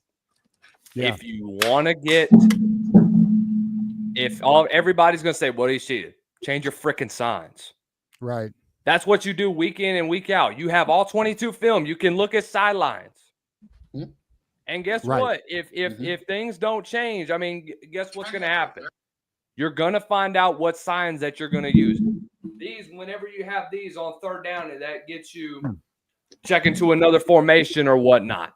I've played the game. They do this shit on a regular basis, and I've done this shit on a regular basis. For those who don't know, Lucas Hill has access to all 22 film. He sees that shit. By the way, did you get the Patreon? No, bro. The reason why is because I want strictly Michigan all 22. I don't want the other think you stuff. can.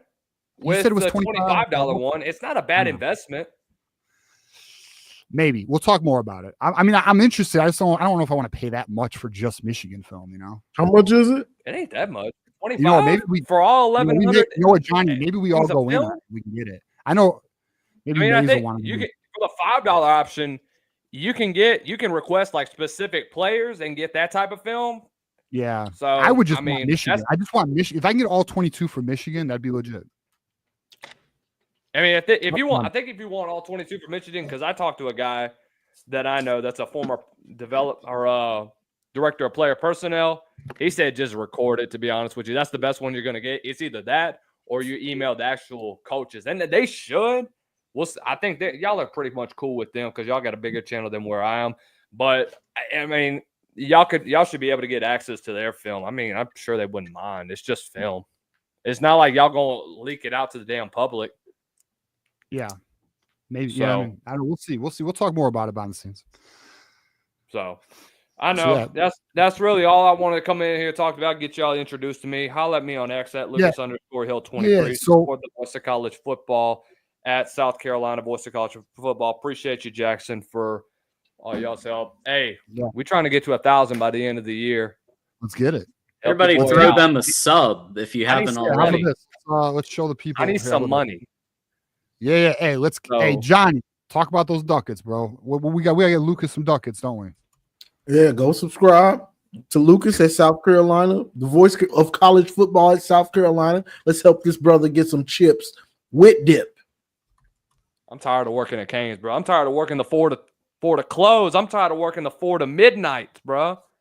Yeah. I'm tired of waking up in the morning at 7 a.m. to be there for 7:30, bro. Woo, you preaching. Grind, bro. All right, so here we go. Here it is. We're at 555 subscribers. If you guys want to help our guy Lucas out, let's get it to 1,000. Actually, hey, so you do have the ability. You got memberships. You got super chats.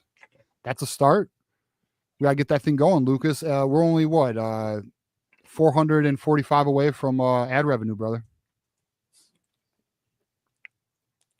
So I'm making 20 cents every video. But hey, you got to climb, buddy. You got to climb. That's what I've been doing, TJ. That's what I've been doing. Lucas, on the real shit, though, Lucas, you have unlocked the most important part to really making good money, and that's the super chats and the memberships. You build that community over there, like we got here. And I told you, you can reach out to me anytime you want, Lucas.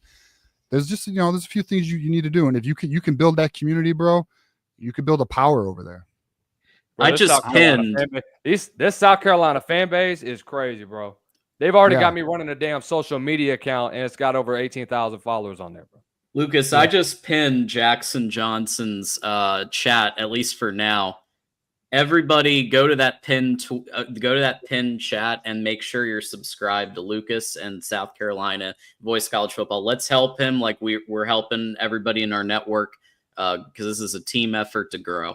So yeah, and Lucas, know this, bro. We got Matt Miller from the Texas channel comes on here, bro. Jackson Johnson, the Alabama channel comes on here. Justin Adams has come on here from you're always welcome on here, is what I'm trying to say, Lucas. So don't be a stranger, brother. Let's talk some ball. Hey man, when y'all gonna get me to do some film reviews? You want to do some film reviews? All right, you want to do some film reviews? Okay, let's talk. Get me started now. All right, we'll talk ball if that's the case.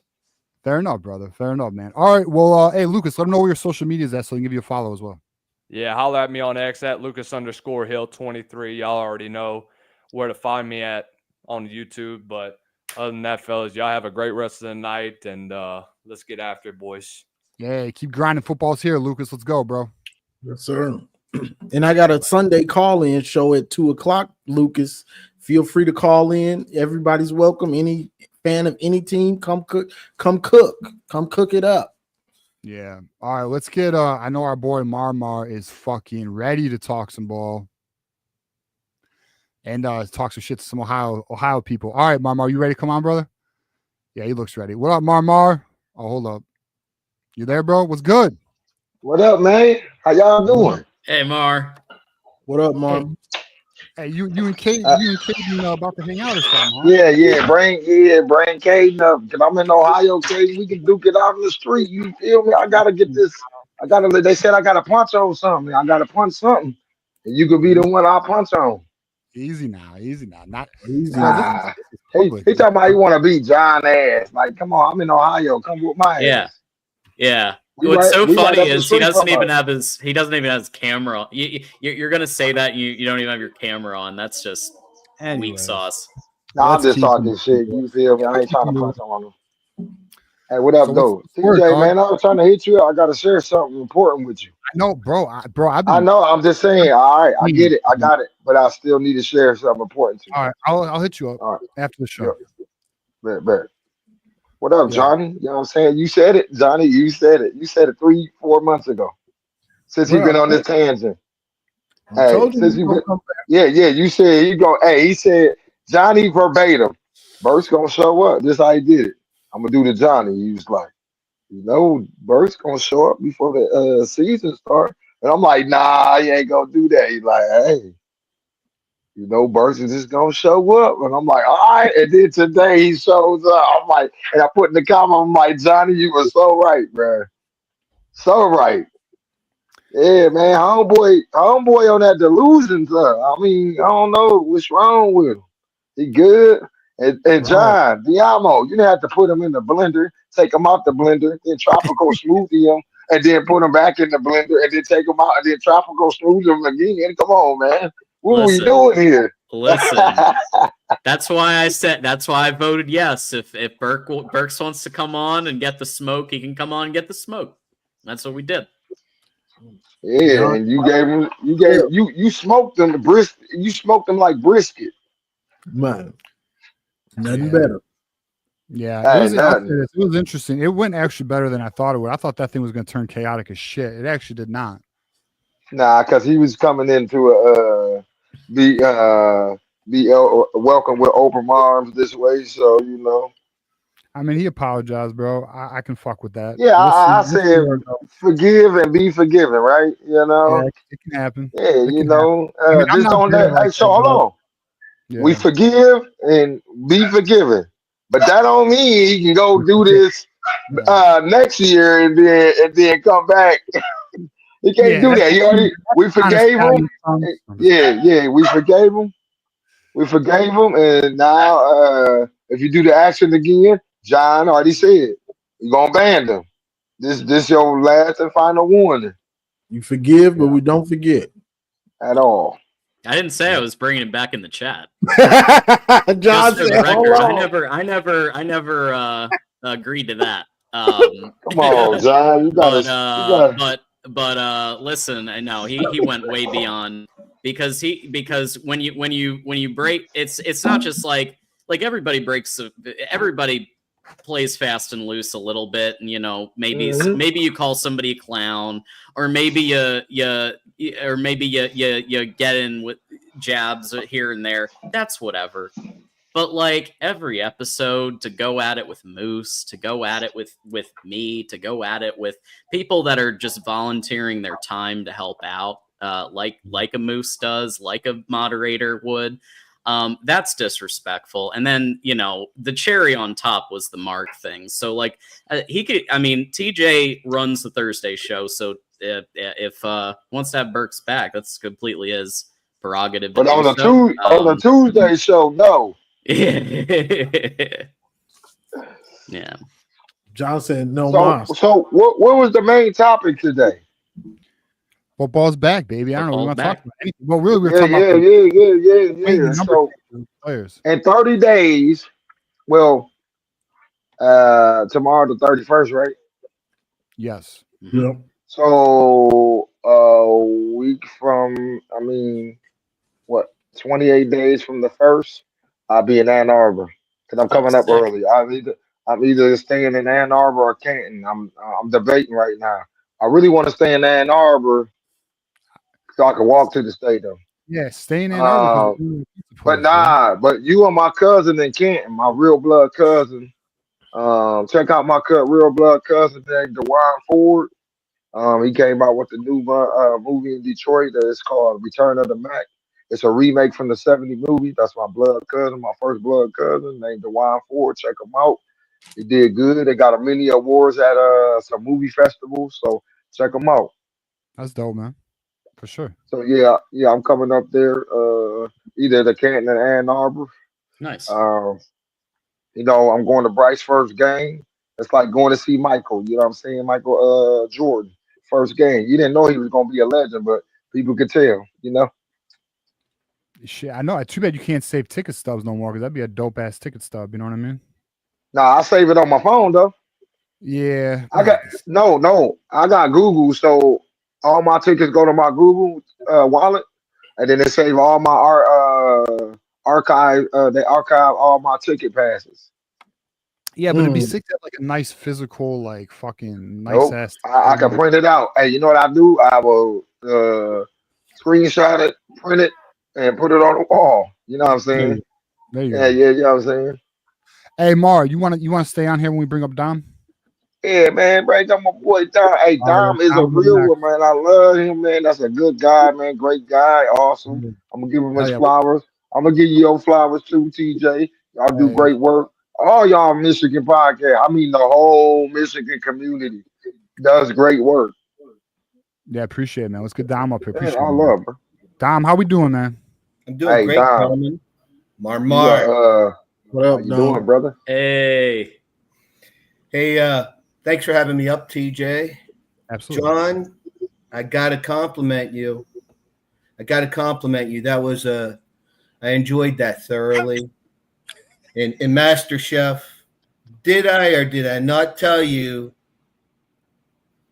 that young man is out there reporting YouTube channels? Could you see him like on the phone or type in, they said really mean things.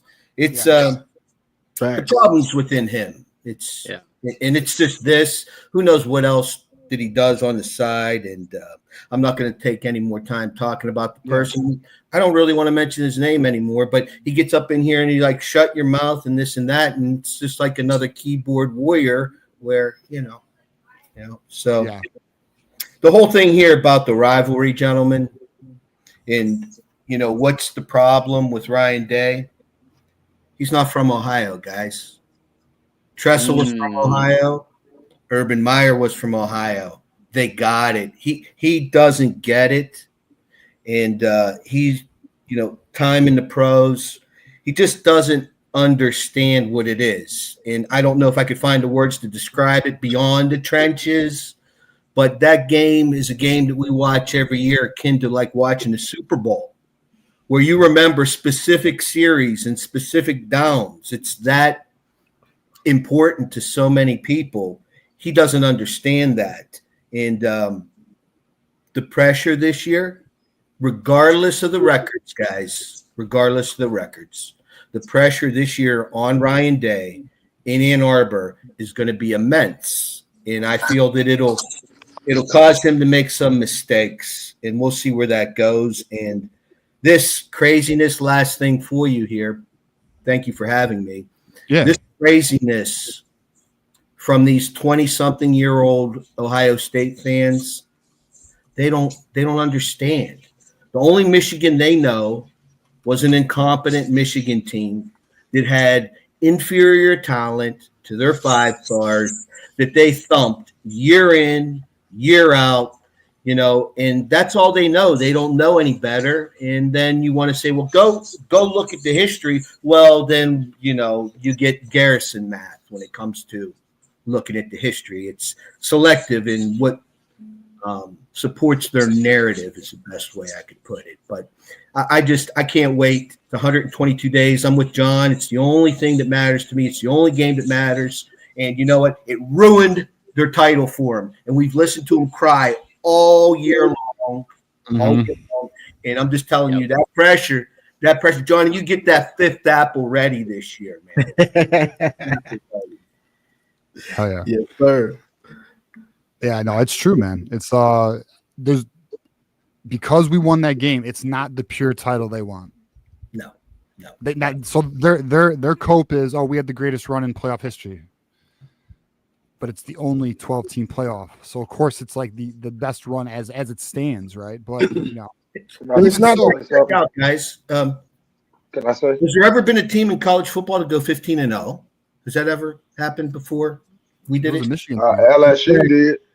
They went 15-0. And that's exactly what I'm talking about, Dom.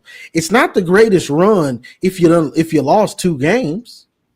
And lost because the hardest thing to do is to go undefeated the whole year. Can we just keep 8 teams in, guys, without bye weeks? Hey, I like that idea, Dom. And just play. We're going to go to 16. That's going to happen. 16 is going to happen when Ohio State's not going to make it. They know they're not going to make it going into the season. Let's take it to 16 to get Ohio State in there, says Kurt Herbstreit. Facts. Yeah, I don't like the fucking 16 teams, man. I think that's I'll be honest. I do like 12. I am one of those. I like 12. 16's too much for me though. It's too much for me. And I understand the 8 argument. It makes sense. 16's like it's watered down. Yeah, it ain't March Madness, you know. So right, and you know what, Dom? They're probably not going to stop at 16. No, then let's just start the season and let's get all 110 teams in and playoff from day one. Get your participation trophy. That's it. It's gonna get like that. See, I think what's going to happen, they're going to expand it to probably 20 or so, and then eventually this thing will turn into a super league of like 40 to 60 of the best brands, and it'll be like a true playoff like the NFL is what I think will happen. And then it'll be bye-bye NCAA. Yes. Yeah. Collective bargaining, college football commissioner. Yes. Exactly. And then NFL get worried because there's a better product in college than you're putting on the field on Sundays. Yeah, I don't know. NFL probably won't feel too worried, but I hear you. You know, I mean, 100,000 people in the stadium. I mean, from noon until midnight every Saturday. It's like I'm like scratching like a heroin addict. Like, I'm ready. Let's get that IV hooked up. Is it kickoff yet? I'm ready to go. I know. And then like people want to talk shit about the pregame shows. Hell no, that's the build-up, man. Like you don't even gotta watch it, but just have it on. And like do your errands or whatever. Like I love that shit. I don't watch it. You know what, DJ? When I'm watching the game, if it's Herb Street or Gus Johnson, the volume's off for Michigan games. I've watched the Michigan Ohio State game the last 3-4 years, no volume. Wow, Dom's an OG, man. What do I want to hear? Joel Klatt substantiate and wave the flag or Herbie cry, or Gus having an orgasm when Jake's over. Captain Jack.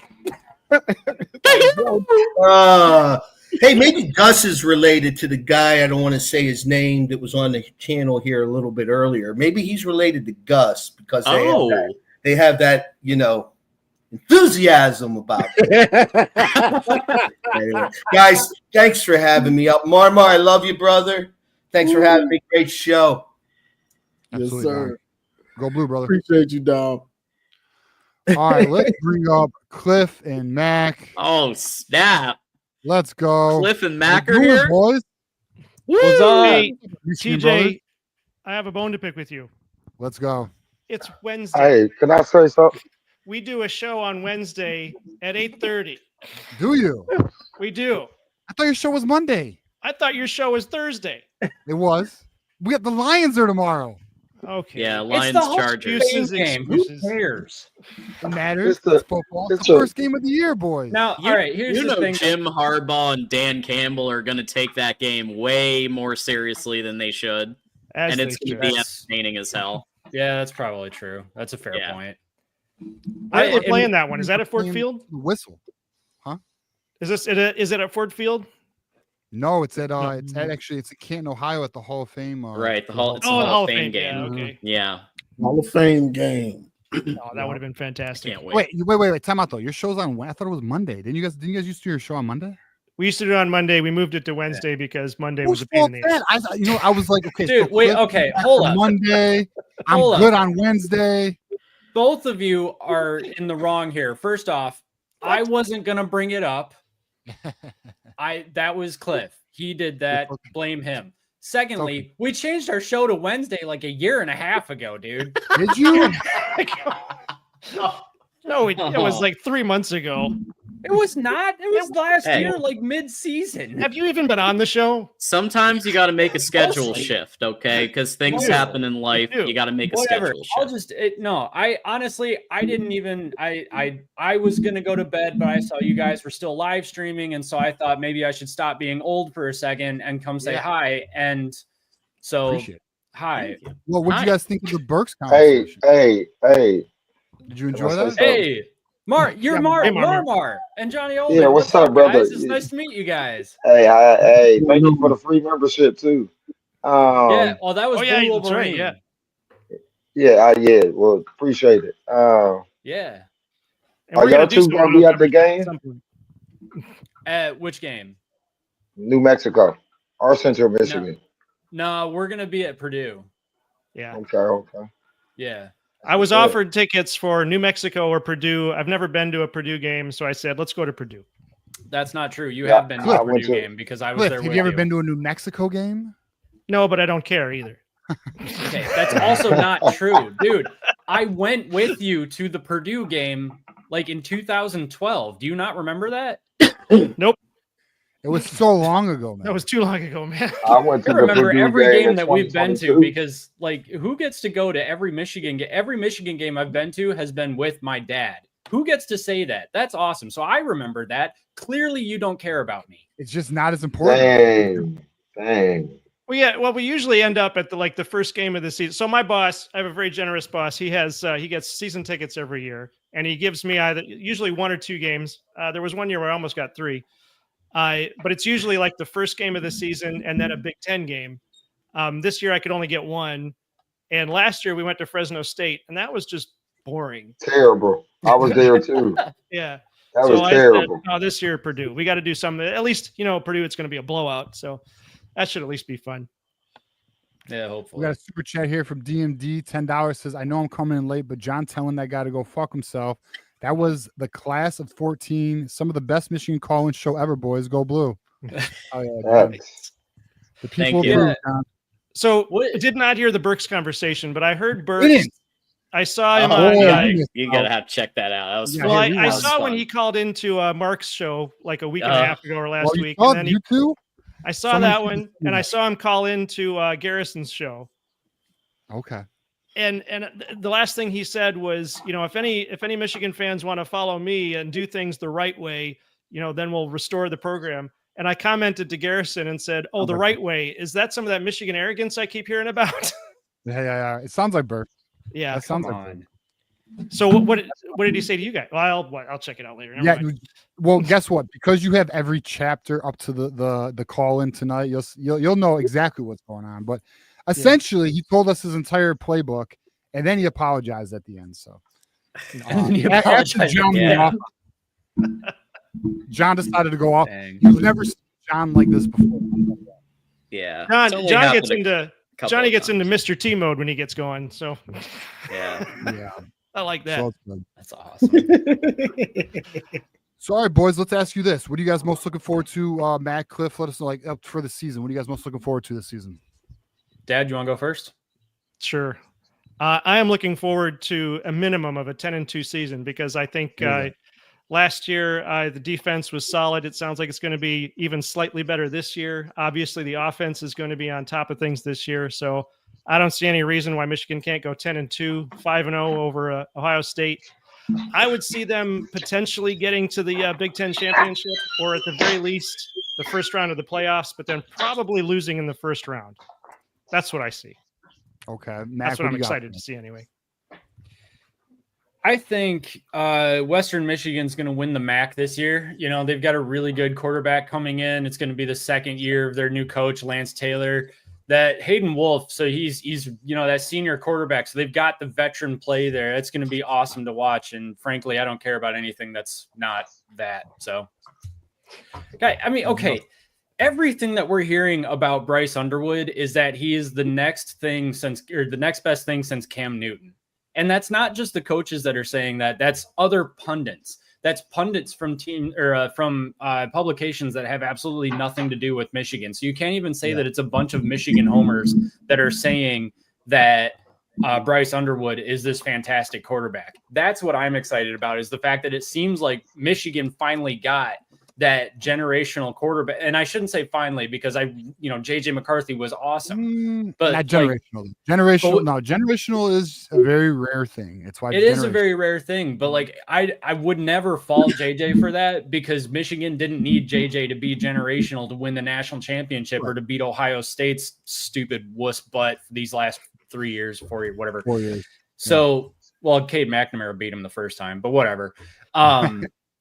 Yeah, and then Davis Warren beat him last time. Then Davis Warren beat him last time. So, we don't even need a serviceable quarterback to beat Ohio State. No offense, Davis Warren. We just need a body. We just need a body back. Just need a warm body there. And I like Davis Warren. I will defend that man until the day I die. But in any case, that's what I'm looking forward to is Michigan having a guy under center that Ohio State fans wish was playing for them.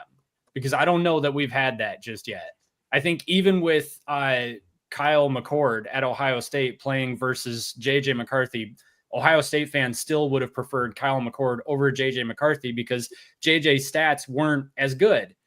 But also, again, that's because Michigan didn't need him to be as good. Didn't actually need a quarterback to be that great in order to beat Ohio State and win the national championship. So that's what I'm looking forward to. I think Bryce Underwood's going to be very good. Yeah, I think we all agree. I think if you asked Michigan fans, what are you most looking forward to? It's got to be Bryce Underwood. Yeah, it's got to be a majority of the vote. I agree with you. I mean, we're excited for that. So, all right, how about this, boys? Hey, TJ. What up, Mama? I'm looking for the offense. How many points they could put up compared to how they did last year? They didn't put up a lot of points. It was always 27, 15. I'm just trying to see can the offense exceed 30 points a game? Just 30, you know what I'm saying? That'll get the job done. I'd like to be around 32 to 35, ideally 35. That's typically what a national championship team, 35 or more. But I hear you, man. Hopefully this offense could be far more effective because it was not last year. Is Bryce Underwood going to be the first player since Archie Griffin to win the Heisman twice? People are talking, Mac. People are talking. I'm just saying. I mean, I'm just saying. It's possible. Why not? He says he's going to win more than one. I think he said one Heisman. What did he say? He said more. What did he say? He said multiple. He said one natty and 2 Heismans. Yeah, one natty, 2 Heismans. That's what it was. That's what it was. Yeah. All right, Mac. What happened if you get two natties and 2 Heismans? Hey, I want 2 natties. I want 2 natties and a Heisman. I'll take 2 natties and 1 Heisman to his 2 Heisman. Hey, before you move on, TJ, I just want to ask the panel. Yeah, go. So DJ, I said this on the show the other day, but I'm gonna say it over here. DJ Lagway for Florida started as a freshman. And the two games I was most impressed in is in the 2 big games. Georgia, before he went down, they were up 14-3 on Georgia and going into the 4th quarter. Even with him going down, they were still up. And then Georgia just started pulling away. Okay, and then in the LSU game, he did well in the LSU game. Them were big games. And what I'm comparing him to is Bryce Underwood this year. I'm a freshman going to Oklahoma, hostile environment. But in my opinion of what Sharon Moore has been talking about, and like Max said, other people are talking about it too, not just Michigan, that this man is putting in the work. Like I said, he flew in from LA, was at the gym, the Schembacher Hall at 10 o'clock, asking coach, could he get in? Then at 1:30, he's sending them a picture, putting in work. I think this young man is ready to shock the world, not because, he don't believe it. It's that other people don't believe it and don't think he can come in and just be effective right away. I believe he can. Chip Lindsey, like Juju say, has a pedigree with this. And also King has played in Chip Lindsey offense. So he knows the verbiage of the offense. So he can bring Bryce up to speed with it. So I think a lot of things is playing in Bryce's favor to shock the world. Yeah, Fair I enough, agree man. with that. We're going to find out. Well, I did there are some really cool YouTube videos out there where they're breaking down like parts of Chip Lindsey's offense, and I was really excited to see the running back screens, which we really were lacking last year with failed offensive coordinator Kirk Campbell. Well, now we have a real offensive coordinator who knows how to play to his strengths. Running back screens, I think, will be extremely effective, especially when you have the types of running backs that Michigan has at its disposal. I think I've seen three running back screens the last 4 years. It's been wild. That's crazy work. Yeah. So do you think Chip Lindsey is taking Taylor into the Bryce strengths by watching Belleville's high school tape? I know it probably don't mean anything, but just getting the idea how they can use him better in this Michigan offense. Because if you can, do similar things he did in high school, do y'all think that's going to be a success? Yeah, I think Chip Lindsey's offense is going to fit with Bryce. Bryce Underwood has what's his weakness? It's not his pocket ability. It's not his arm strength. It's not his mobility. I think Bryce Underwood is going to fit. Yeah, right. Experience would be his weakness. Correct. Yeah, that's what I was going to say. Bryce Underwood's going to fit Chip Lindsey's idea of the offense, and then I think they're going to adapt it as they go. What can he handle? What can he handle? What is our personnel? Because we don't have burners at wide receiver, so we can't do everything that an offensive coordinator may want. But at the end of the day, I think Bryce Underwood's going to fit Chip Lindsey's offense. But I'm sure there'll be some adaptations. And we already know though, because there's already word that there's going to be QB runs, there's going to be RPOs, there's going to be more screen game, so I'd pump the brakes on the QB runs though. Well, just because right now, what we know about Mikey Keene is that Mikey Keene, it sounds like he feels like he's going to be playing this year at some point, but it's not 100%. And so we kind of need to operate from the standpoint that we don't have a 100% backup quarterback right now. So the quarterback runs, they would be great. But if Bryce gets injured, Bryce needs to go down. He needs to not play hero ball. Go down and go out of bounds. Don't play hero ball. Don't fight for the extra yard unless we're in the playoffs or the Big Ten championship or Ohio State game, playoffs or the Big Ten championship game. You don't need to fight for that extra 1, 2, 3, 4 yards. Yeah, and for sure. And regarding simple read options, simple RPOs to be able to get him out. Regarding Mikey Keene, word is he'll be good for camp. Okay. So we'll see. We'll see. But what about Underwood though? Underwood is going to be big enough that if he tries to go for those extra yards, he might actually be able to push some defenders away from him. Yeah, just like JJ did in the Ohio State game in 2022. That's what they're. Yeah. I think they're going to try to save, just like with JJ. I think they're going to try to save design runs for Ohio State, Michigan State playoff. I don't know. I think they might be more aggressive with them, but we'll see. We'll see at the end of the day. If they need it, then they'll do it. Let the people know where they can find you on Wednesdays. On Wednesday nights, we are at Team Rivalry, the Big Ten Team Rivalry show, Wednesday nights, 8:30, YouTube. I just want to say, too, first off, we're at 1,902 subscribers. And John and TJ, I feel like we owe you guys a debt of gratitude for all the times you've shouted us out on the channel. So really appreciate that. Honestly, though, you guys have built so much of that on your own. I've seen, I remember, what'd you guys have last August? Where were you guys at? Last August we were at 400. Yeah, man. So to gain 1,501, it's hard right now for a lot of creators because the algorithms, the way YouTube changed the algorithm in January, which you guys have. Honestly, I'll be honest, from a distance, I'm impressed what you guys have done, and you've done it your own way. You guys have your own approach. You guys have a fun humor to it. There's no one I know kind of doing it like you guys are doing it. Awesome. Sweet. Yeah. Well, thank you. Yeah. That's definitely what we were going for, was because we don't know anything about football, so we might as well tell jokes. There you go. Yeah. Those who don't know, joke. Yeah. If you guys want to watch funny, witty videos, Big Ten Team Rivalry, that's the channel. Wednesday night, check them out. Appreciate you guys. You guys know you're always welcome here. Also, if you join a membership, it's only $1. We're gonna put these on sale soon. There you go. Buckeyes are in shambles, so stop by and pick one up. I like it. There you go. Hey, they are in shambles, aren't they? Have you seen them crying lately? Have you seen them crying lately? They're crying all over the place, man. Their tears are delicious. I hope they keep on coming. They will. They will, because Connor Stans isn't going away, so they're going to keep crying. But all right, guys, appreciate you. We're going to get the show going, but thank you for stopping by. All right, take care, boys. You guys, go blue. Hey, who was that?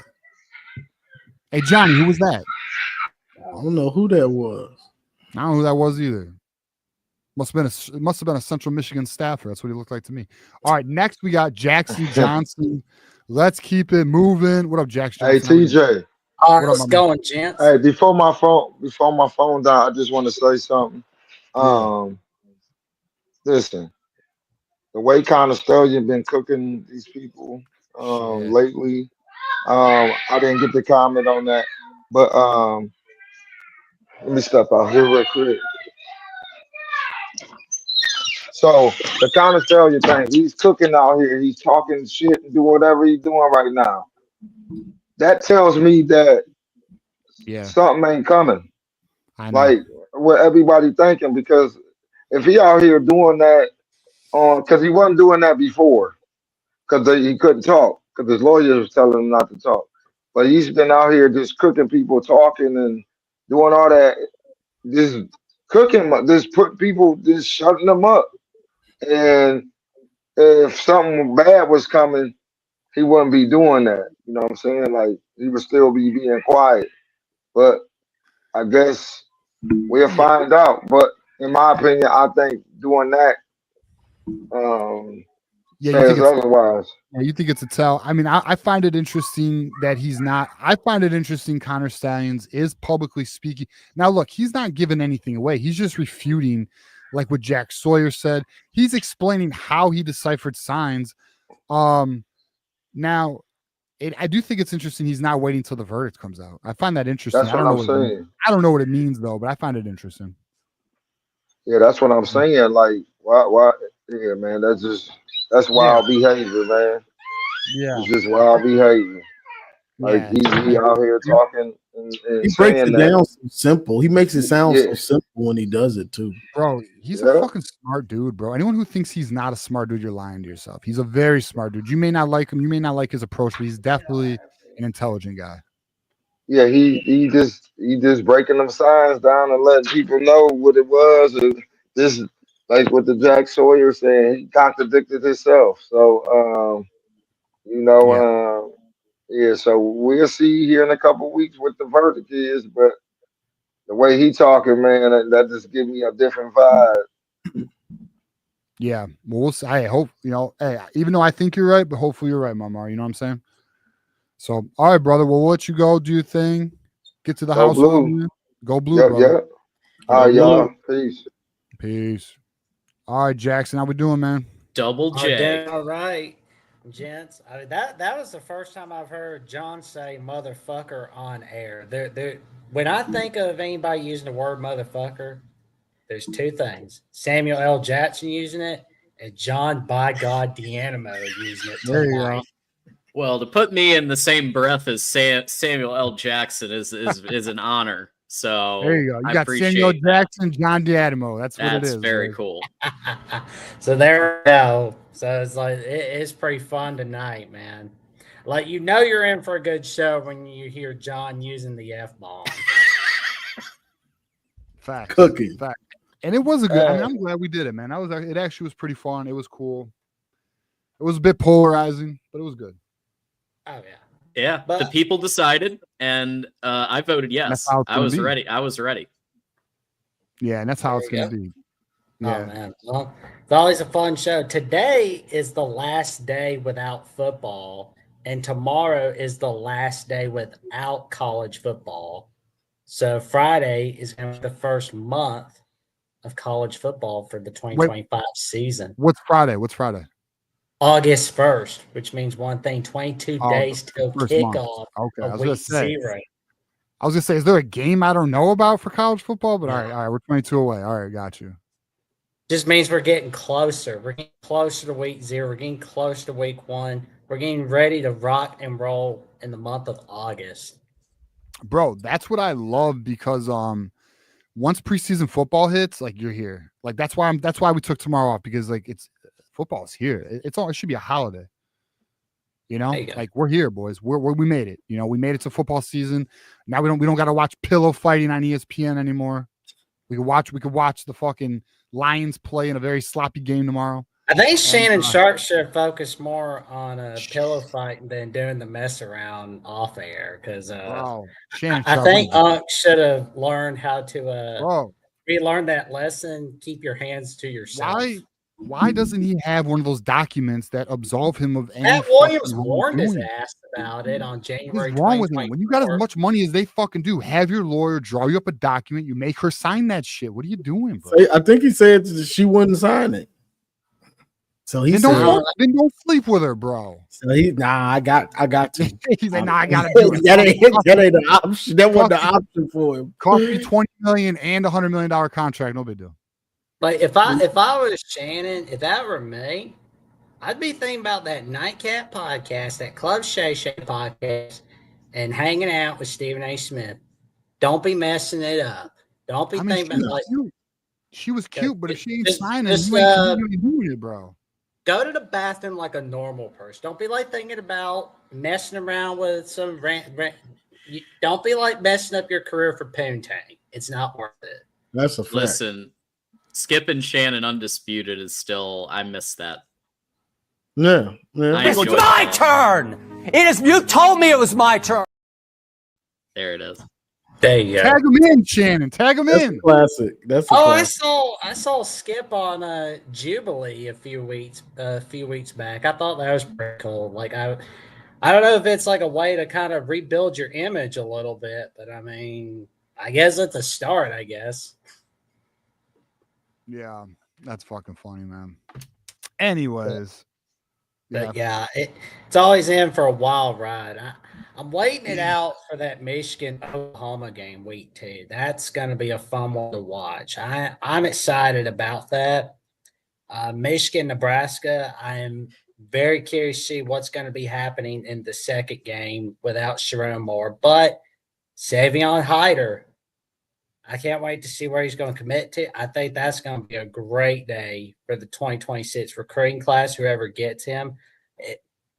From what I'm hearing, I could see Michigan getting them. Like, that'd be a win. I think Michigan can get him too. Because, like, you know what's crazy, Jackson? That who was the one who shit? My bad for not giving credit to this because somebody had this that we know. Dude, Oklahoma was ranked 130th in sacks given up. Who was that, John? Okay. I don't remember, but I remember the stat, but I don't. I know, and it was somebody who's typically on, so my bad for not remembering, but yeah, man. Like the fact that they're ranked 130, like we should be able to eat. I mean, obviously it's a new year, shit changes, new offensive coordinator, sure. But there's no way it's all figured out in 1 year. There's no way. They're not jumping from 130 to top 50 in 1 year. I just don't see it. There's no way. I don't think that's possible. But maybe I'm wrong, but we'll find out. Not against our front set. Fuck no.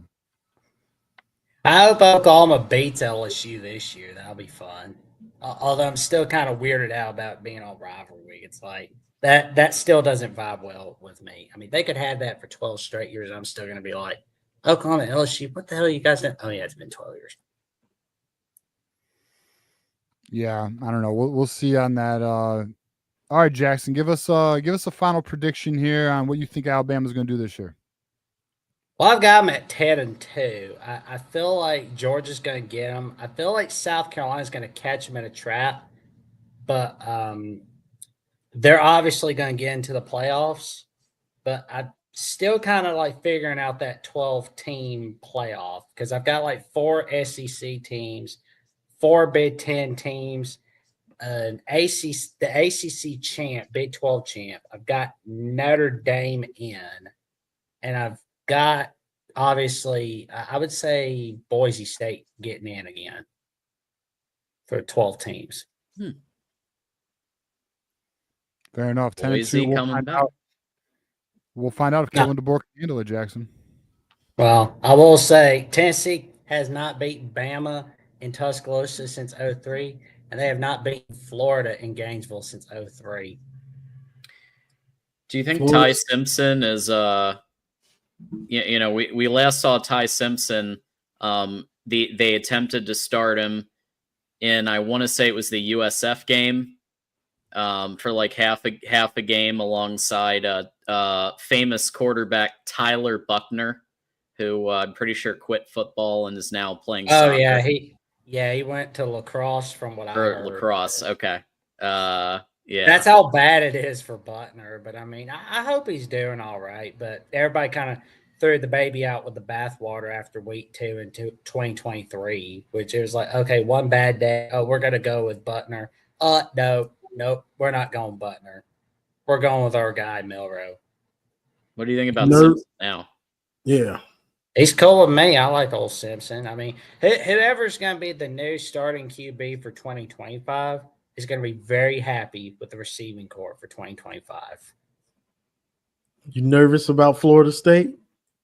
No. All they do is whine and cry about how they're going to leave the ACC. I'm just like, yeah, hush about leaving the ACC. Just focus on what's in front of you right now. And don't take Florida State, Miami away from us. I kind of want Florida State in the Big Ten. That's me though. Would they be able to? Like, I know they'll keep Florida, but I want them to be able to keep Miami along with Florida annually. I would love Miami and Florida State in the Big Ten. Let's do that. That's the final two. Yeah. I feel like there's going to be like some obscure Southern team, like kind of like when the Big Ten. I'd take Clemson. Clemson just like feels gonna, SEC though, dude. They what? I feel like they're going to try to get North Carolina for some reason. I don't know why, but it's the same reason they got Rutgers in 2012. They were looking for that Northeastern team. They were just like, okay, just anybody. Screw it. Just anybody. And they got Rutgers. And you get the basketball with it. So. Oh, shit. I fucked up. It should be Notre Dame. Michigan. All right, so first out, Luke Spalding, 49 Super Chat. Thanks for the great show, boys. Ready for the season start? Yeah, we're all ready for that to start. Shout out to Lance Flory also throwing the links in the chat. Appreciate it. Michigan Gander, you'll figure it out. Control C, Control V, bro. Control copy, Control paste. Let's see. We got Michigan Gander is right though. It should be Notre Dame. All right, Notre Dame, Florida State. That's my final answer. Yeah, Notre Dame should have been in the Big Ten. Notre Dame. I just forgot about them because they're bitches. I wish the Big Ten could switch Rutgers with Pittsburgh, but I know that's not going to happen because I want to see that Penn State-Pittsburgh rivalry go back on an annual basis so bad. This is going to – listen, I know I'm in the minority here, but I like Rutgers in the Big Ten. I like it because, dude, they played the first football game. That's as prestigious as it gets. And they're actually kind of an interesting school a little bit, you know. But, all right, Jackson, we got to keep it moving. We got 15 minutes. We got 3 callers, 5-minute calls, so we're going to have to let you go, buddy. All right, man. Tell your friends, family, and cashiers at Curb about the match that TJ and John bring on Michigan Wolverines Live Tuesday nights right here on 8 p.m. Central Time on Michigan at the Voice of College Football, and the Magic TJ and Johnny Olden Jr. bring taking your calls on the Michigan Call-In Show. And check out the Johnny Olden Jr. Call-In Show on Johnny Olden Jr.'s YouTube channel. All right there, Sunday afternoons. Tune in. You won't want to miss it because it's a wild ride. There you go, Jackson Johnson. And that's not a read. He's fucking doing it out the dome. But thank you, Jackson. We appreciate you, brother. You're welcome. Y'all stay safe, stay cool. Stay away from that miserable Michigan heat. Well, it's nowhere near as miserable as the Bama heat. I don't know, bro. It's getting hot as fuck here. What was the temperature today in Bama? I don't know. I don't even want to know because I am just like staying in for a bit, just doing my walks, doing my exercises outside. That's as far as I go. All right, Jackson. There you go, buddy. Hey, stay cool, Jackson. All right. That's the plan, gents. All right, see you later, buddy. All right, Timothy Redmond, patient as shit, waiting all day. Timothy, how we doing, big dog? Good. I like the hat. I'm three subscribers away from the 200. Ooh, let's get it. Thunder Redmond show. Let's go. Yeah. We'll pull it up here. Yeah. Oh, okay. I'm glad that because Aiden Hutchinson he said that he said that we won't be seeing him until next tomorrow? year. We won't be seeing him until next year. He said. Aiden Hutchinson? He said that healthy. What are you talking about? He said that that U of M 21 Aiden Hutchinson will be coming out of retirement and breaking some more records. All right. Well, he's good. He's good to go, bro. He has 100% clearance. He's good. He'll be playing. We probably won't see Hutchinson until the first game of the year, though. He's not playing They saying that he dominating in practice. Yeah, he's not like they're saying, and I know this is a Michigan show, but Aiden Hutchinson. They saying that he could have a college senior repeat. Yeah, there's word that he looks better this year than he did last year, and last year he was on an MVP type pace, bro. Like all defensive player of the year type pace. So we'll see. I mean, they're saying, he's beating Penn Sewell and he's making Penn Sewell look bad, which is crazy. And guess what? The Panay Sewell in college, he played left tackle, and they moved on the right, and he dominated. Yeah. Yep, they did. They did. We got And they Michigan made here. him the highest paid the highest paid tackle.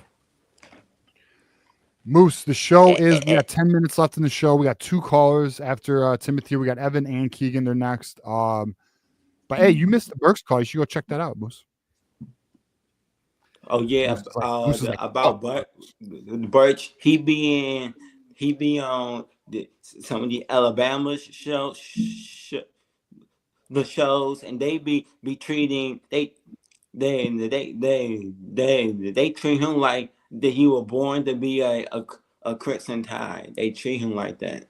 Yeah, is that how they treat him? Yeah, that's interesting, Timothy. Yeah, what'd you think of the Burks? I don't know why though. I don't know why. What do you think of the Burks conversation, Timothy? I like your opinion on it. He kept his word about apologizing. That was different. That was different. It was, hey, we'll take that. We'll take that. And I'll say this too about Burks. We didn't talk about it. Hey, bro, he took all that shit from all the commenters, and some people would back out. Some people wouldn't stay for that. He took his lumps. But we got a Moose here with the expectation of 20 earlier today.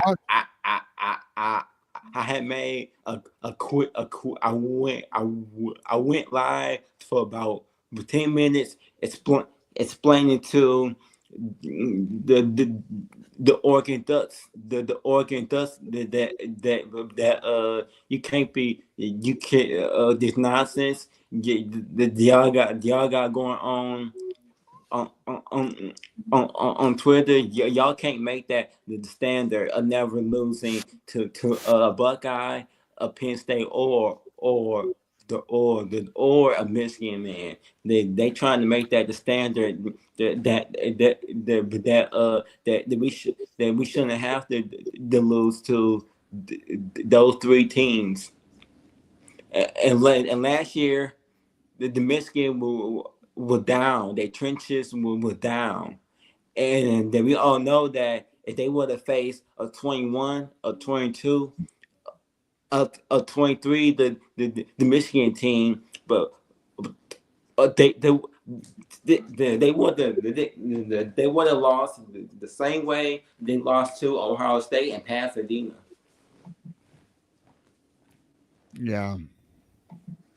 Yeah, my bad.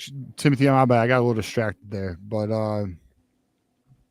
actually, I got to make so Caden, we're not going to take. I know you just called in again, bro, but we got 2 more calls and we're wrapping it up, buddy. I'm sorry. I know you waited a long ass time. Caden ain't talking about nothing anyway. Yeah, I know you were talking a little too much shit last time, so I can't say I'm feeling too bad about it at the moment. But he be on Jonathan projection show and telling the people if you are do not subscribe to my show. If you are subscribed, we're gonna need you to unsubscribe. Like, no. Wait. Caden's telling people not to subscribe to your channel? Yeah. What? Yeah. Why? How the fuck did you say that? What did you do? And he talking about my Buckeyes. No Buckeyes should be allowed to watch any the Michigan show. All right, well, I just kicked him out of here. Fuck him. All right. Yeah, fuck that. Okay, so he's gone. All right. Anyways, all right, Timothy, give us some final thoughts here because we're going up against the clock. We got 2 more callers. I know you waited a long time. Let me just also say this: subscribe to our man's show. He has 3 subscribers away from 200. Let's get him there.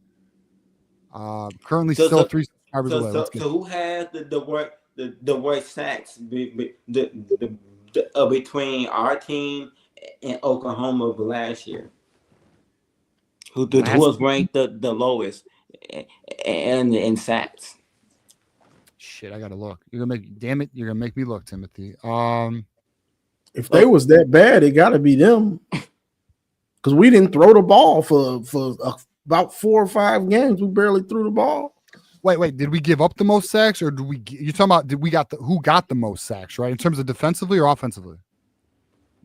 No, I'm talking about between Davis Warren and whoever they had as quarterback. They gave up the most sacks. Oh, not even close. They then were who like gave up 130. We didn't throw the ball enough. The most sacks on defense? Who Probably had the us. most sacks on defense? Probably us. Let me look.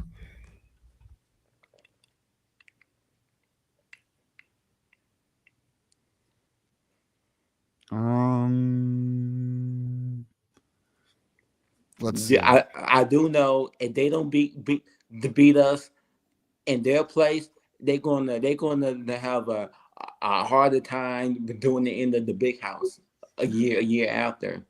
All right, so we had 36. Oklahoma had 35. It was actually pretty close. They were one less than us. Yep. All right, final thoughts here, Timothy. I got to get to our next callers here, buddy. This is the year that we're going to bring home a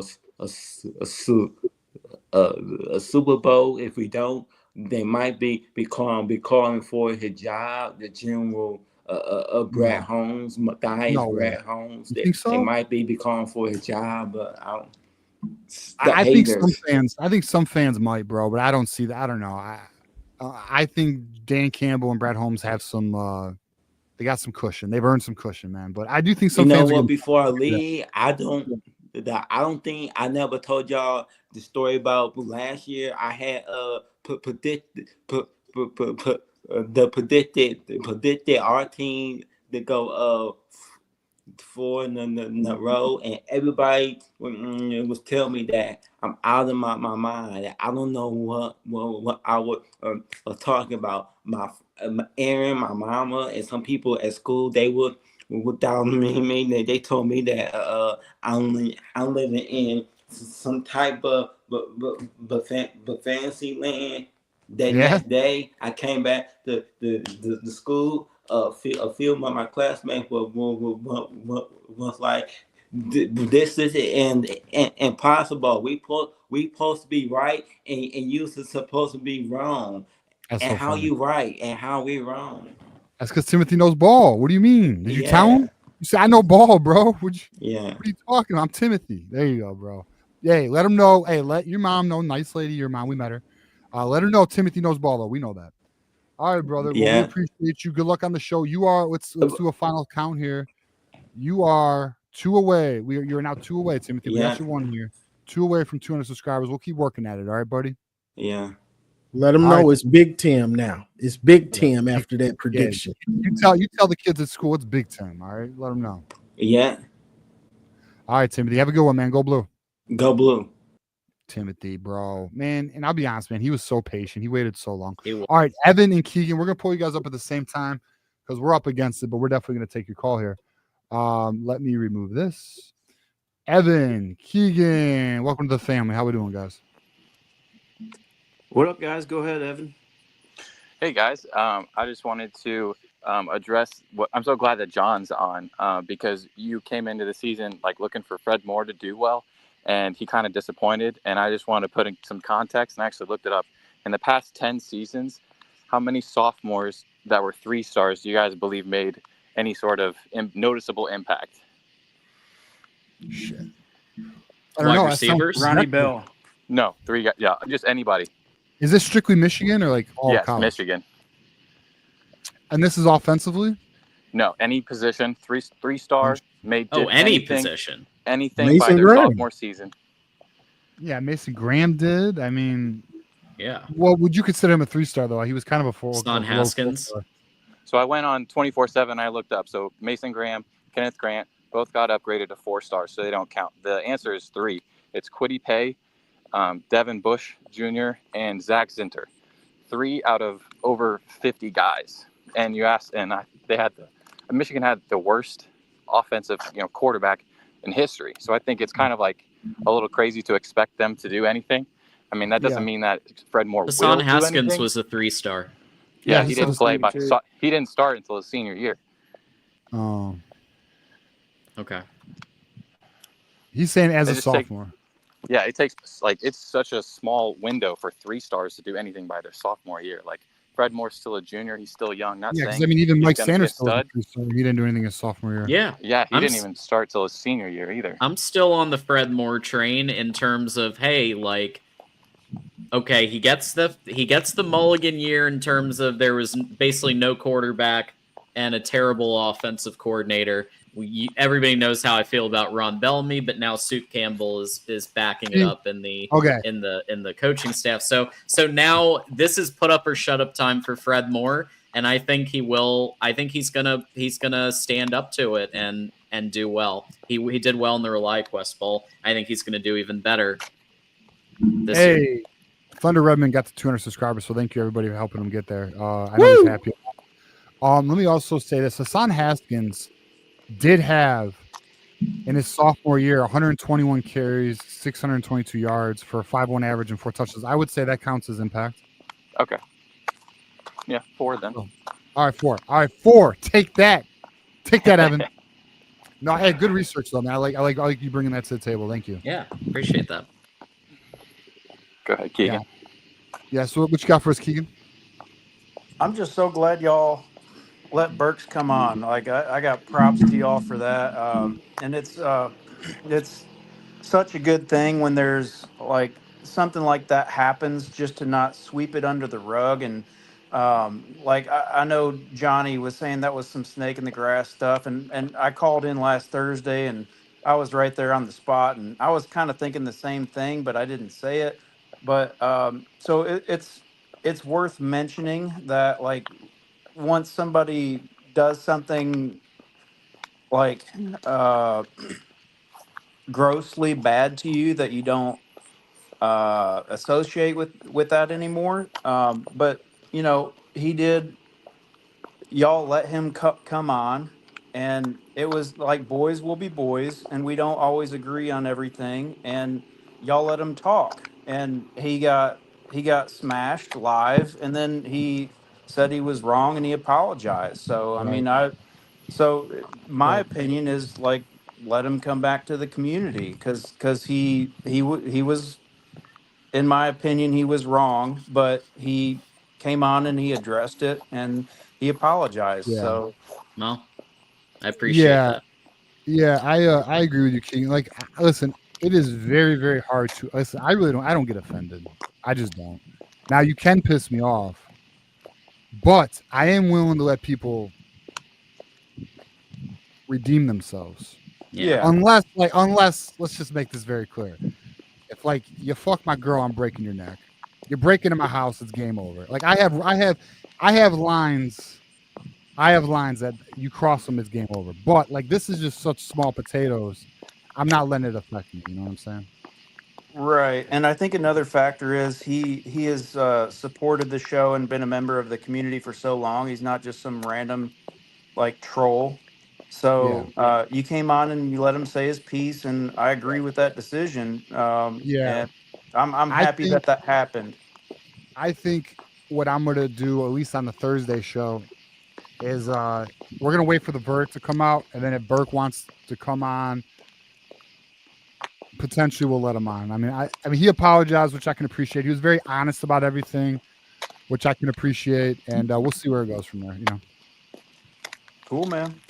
But I mean, I was glad it went the way it went, because I thought it was gonna be chaotic as hell. I'll be honest with you. I thought John was gonna come on here and just go off on, which he did a little bit.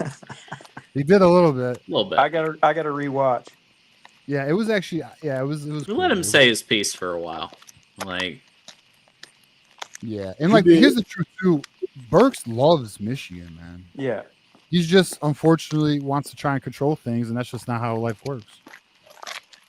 Yeah, and another thing is, like, you can make, like, a mistake, but that was like a conniving mistake where he was, like, fundamentally wrong. So and it was, like, premeditated, went to the principal, like John said. So, like, I saw that right away for what it was. But, like, like what you said, TJ, he's a genuine Michigan fan, and like, we all fail differently, and we have our own problems and things that we deal with, and we're not we have strengths and we have weaknesses. So Yeah. This kind of showcases Burks' weakness, and he came on and he apologized about it, and he said it didn't go the way that I thought it would go, and he apologized. So, Yeah. like, I'm good with that. He really thought he was gonna fucking get Mark Rogers to get rid of everything, huh? That's so funny. That was messed up. He's like, yeah, I lied. Yeah.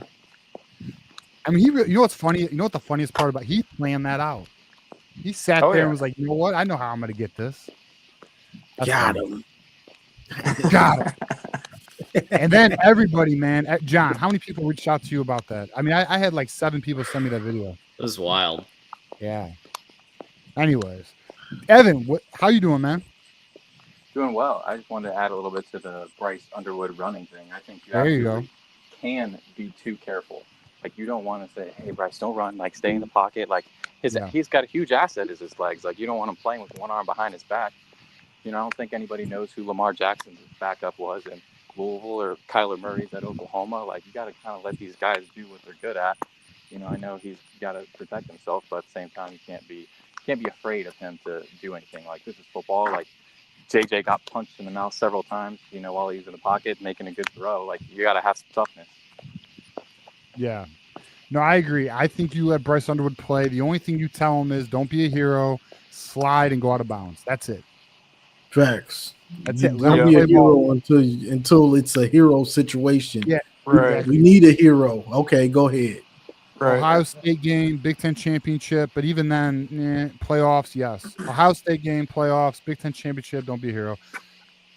Yeah, I'd say I mean, I don't know, maybe be a hero. I kind of want a Big Ten title, but other than that, just play smart. Yeah, I think that's My main concern is picks. Yeah. That's As a big concern because we can't afford it. Right. So, like, I'm a total homer, and I think we're gonna win the Natty. Like, no, that's just like how it is for me. But like, my main concern is picks early on in the season. So that would be like Oklahoma or Nebraska. Like, that's my main concern because we saw, like a great example Marmar brought up earlier was Lagway. Similar rating, although Underwood is generational, but you want him to learn early, and hopefully those things result in wins. And we just make it there with the record, and you get Lagway-esque results once everything is like coming together at the end. So that's why I'm a big fan of starting with Underwood. Yeah, definitely. I think we do start with Underwood. I think we let him. Listen, we are going to go through growing pains with Underwood. The good, the bad, and the ugly. Probably so. Yeah. Yeah, and you know what? He's an 18-year-old kid trying to play college football against the best kids from 23. I mean, sure, there's even like 24-year-olds playing now, but young adults, man. Like, we're gonna have growing pains, and people need to understand that. But let's see what he can do with it, Because I'm going to tell you this, and I mean this. The very first time he leads us to victory on his shoulders is going to be the moment he's going to arrive. And we're going to see that shit. And I'm going to tell you, that's going to be that post game's going to be one of the best post games. It's going to be like one of the best post games, period. We're going to have a good ass time with that. But all right, let's get some final thoughts here. Keegan, you go first, then we'll get Evan's final thought, and then we'll go around and we'll wrap it up. Yeah, I'll try to make it brief. The offensive line is what I think is going to be the telltale for the season. I do have somewhat of a confidence in the offensive line. Evan Link performed well in the spring game and did well in the last 2 games of the season. I'm not convinced that he's going to be the starting left tackle. Could be Babalola since they pushed for him so much in the spring game. But the defensive line, linebackers, the secondary is like stacked, and that's what we've seen in national championship teams is that depth. With the new era of college football, and we do have depth at offensive line. I'm concerned at how good that depth will be at offensive line, but I think we will probably have the pieces in place. And you don't know till you know, and you got to see it. And so I get that. But like I'm excited about this team, about this season. We don't have new coordinators other than Chip Lindsey, which is obviously an upgrade. So I'm excited and hoping for a natty, boys. Let's go, man. I'm hoping for a playoff run, but I'll take a natty. Evan, what's your final thoughts, brother? Hey, I just think with excellent coaching, you can see pretty special things with player development, and I think we're going to see that this year with the offensive line and wide receivers. Yeah, well, let's hope so. The offense better. We better get this offense. Better be better than last year. We're all going to be. Johnny's going to fucking lose it. Johnny, final thoughts, brother. That's a fact. If this offense isn't better, I will lose it because we're putting a lot of faith in the future with the offensive line, Chip Lindsey, Bryce. Like these years go by fast, and we don't want to waste any. I do not want to watch Michigan not in the playoff again. Like I can't do it, bro. And if that offense isn't average, at least we ain't gonna win. It's gonna be hard to make that. So I just want Michigan in the playoff again, because once you get in, who knows what can happen? You get an easy side of the bracket, you might beat two cupcakes that really don't belong there and end up in the championship game. So that's all I got. I mean, you're right. There's some easy pass. The post saw some easy pass last year. John, final thoughts here. Thanks for joining the show, John. Yeah, I have some news actually to share to help us, and I haven't even told you this, TJ, because I just got the confirmation. We have our first media guest. So coming on to help us preview the New Mexico Lobos game on Tuesday, Michigan Wolverines Live, is from Albuquerque Journal, Sean Ryder. So the very first guest for the season previews, Sean Ryder from the Albuquerque Journal. Hell yeah, and that'll be the week of the game, correct, John? Yep. Mm-hmm. There we go. First one lined up. I love Boom. it. Very cool. Very cool. All right. Final thoughts. Good show. Enjoyed it. We went 3 hours. The community carried us again. Thank you guys. A lot of, by the way, a lot of Twitter activity as well in terms of people reposting. We appreciate that as well. The Burks situation, I find it interesting, and that's what life's about. In terms of, letting people. That's the thing too. I'll just say this: we live, we learn, we grow. We fuck up. I fucked up. I have fucked up. Mm-hmm. I've learned. And we'll see how it goes from there. But at the end of the day, appreciate the community. Glad to be a part of it. And until next week, it's always go blue. Blue.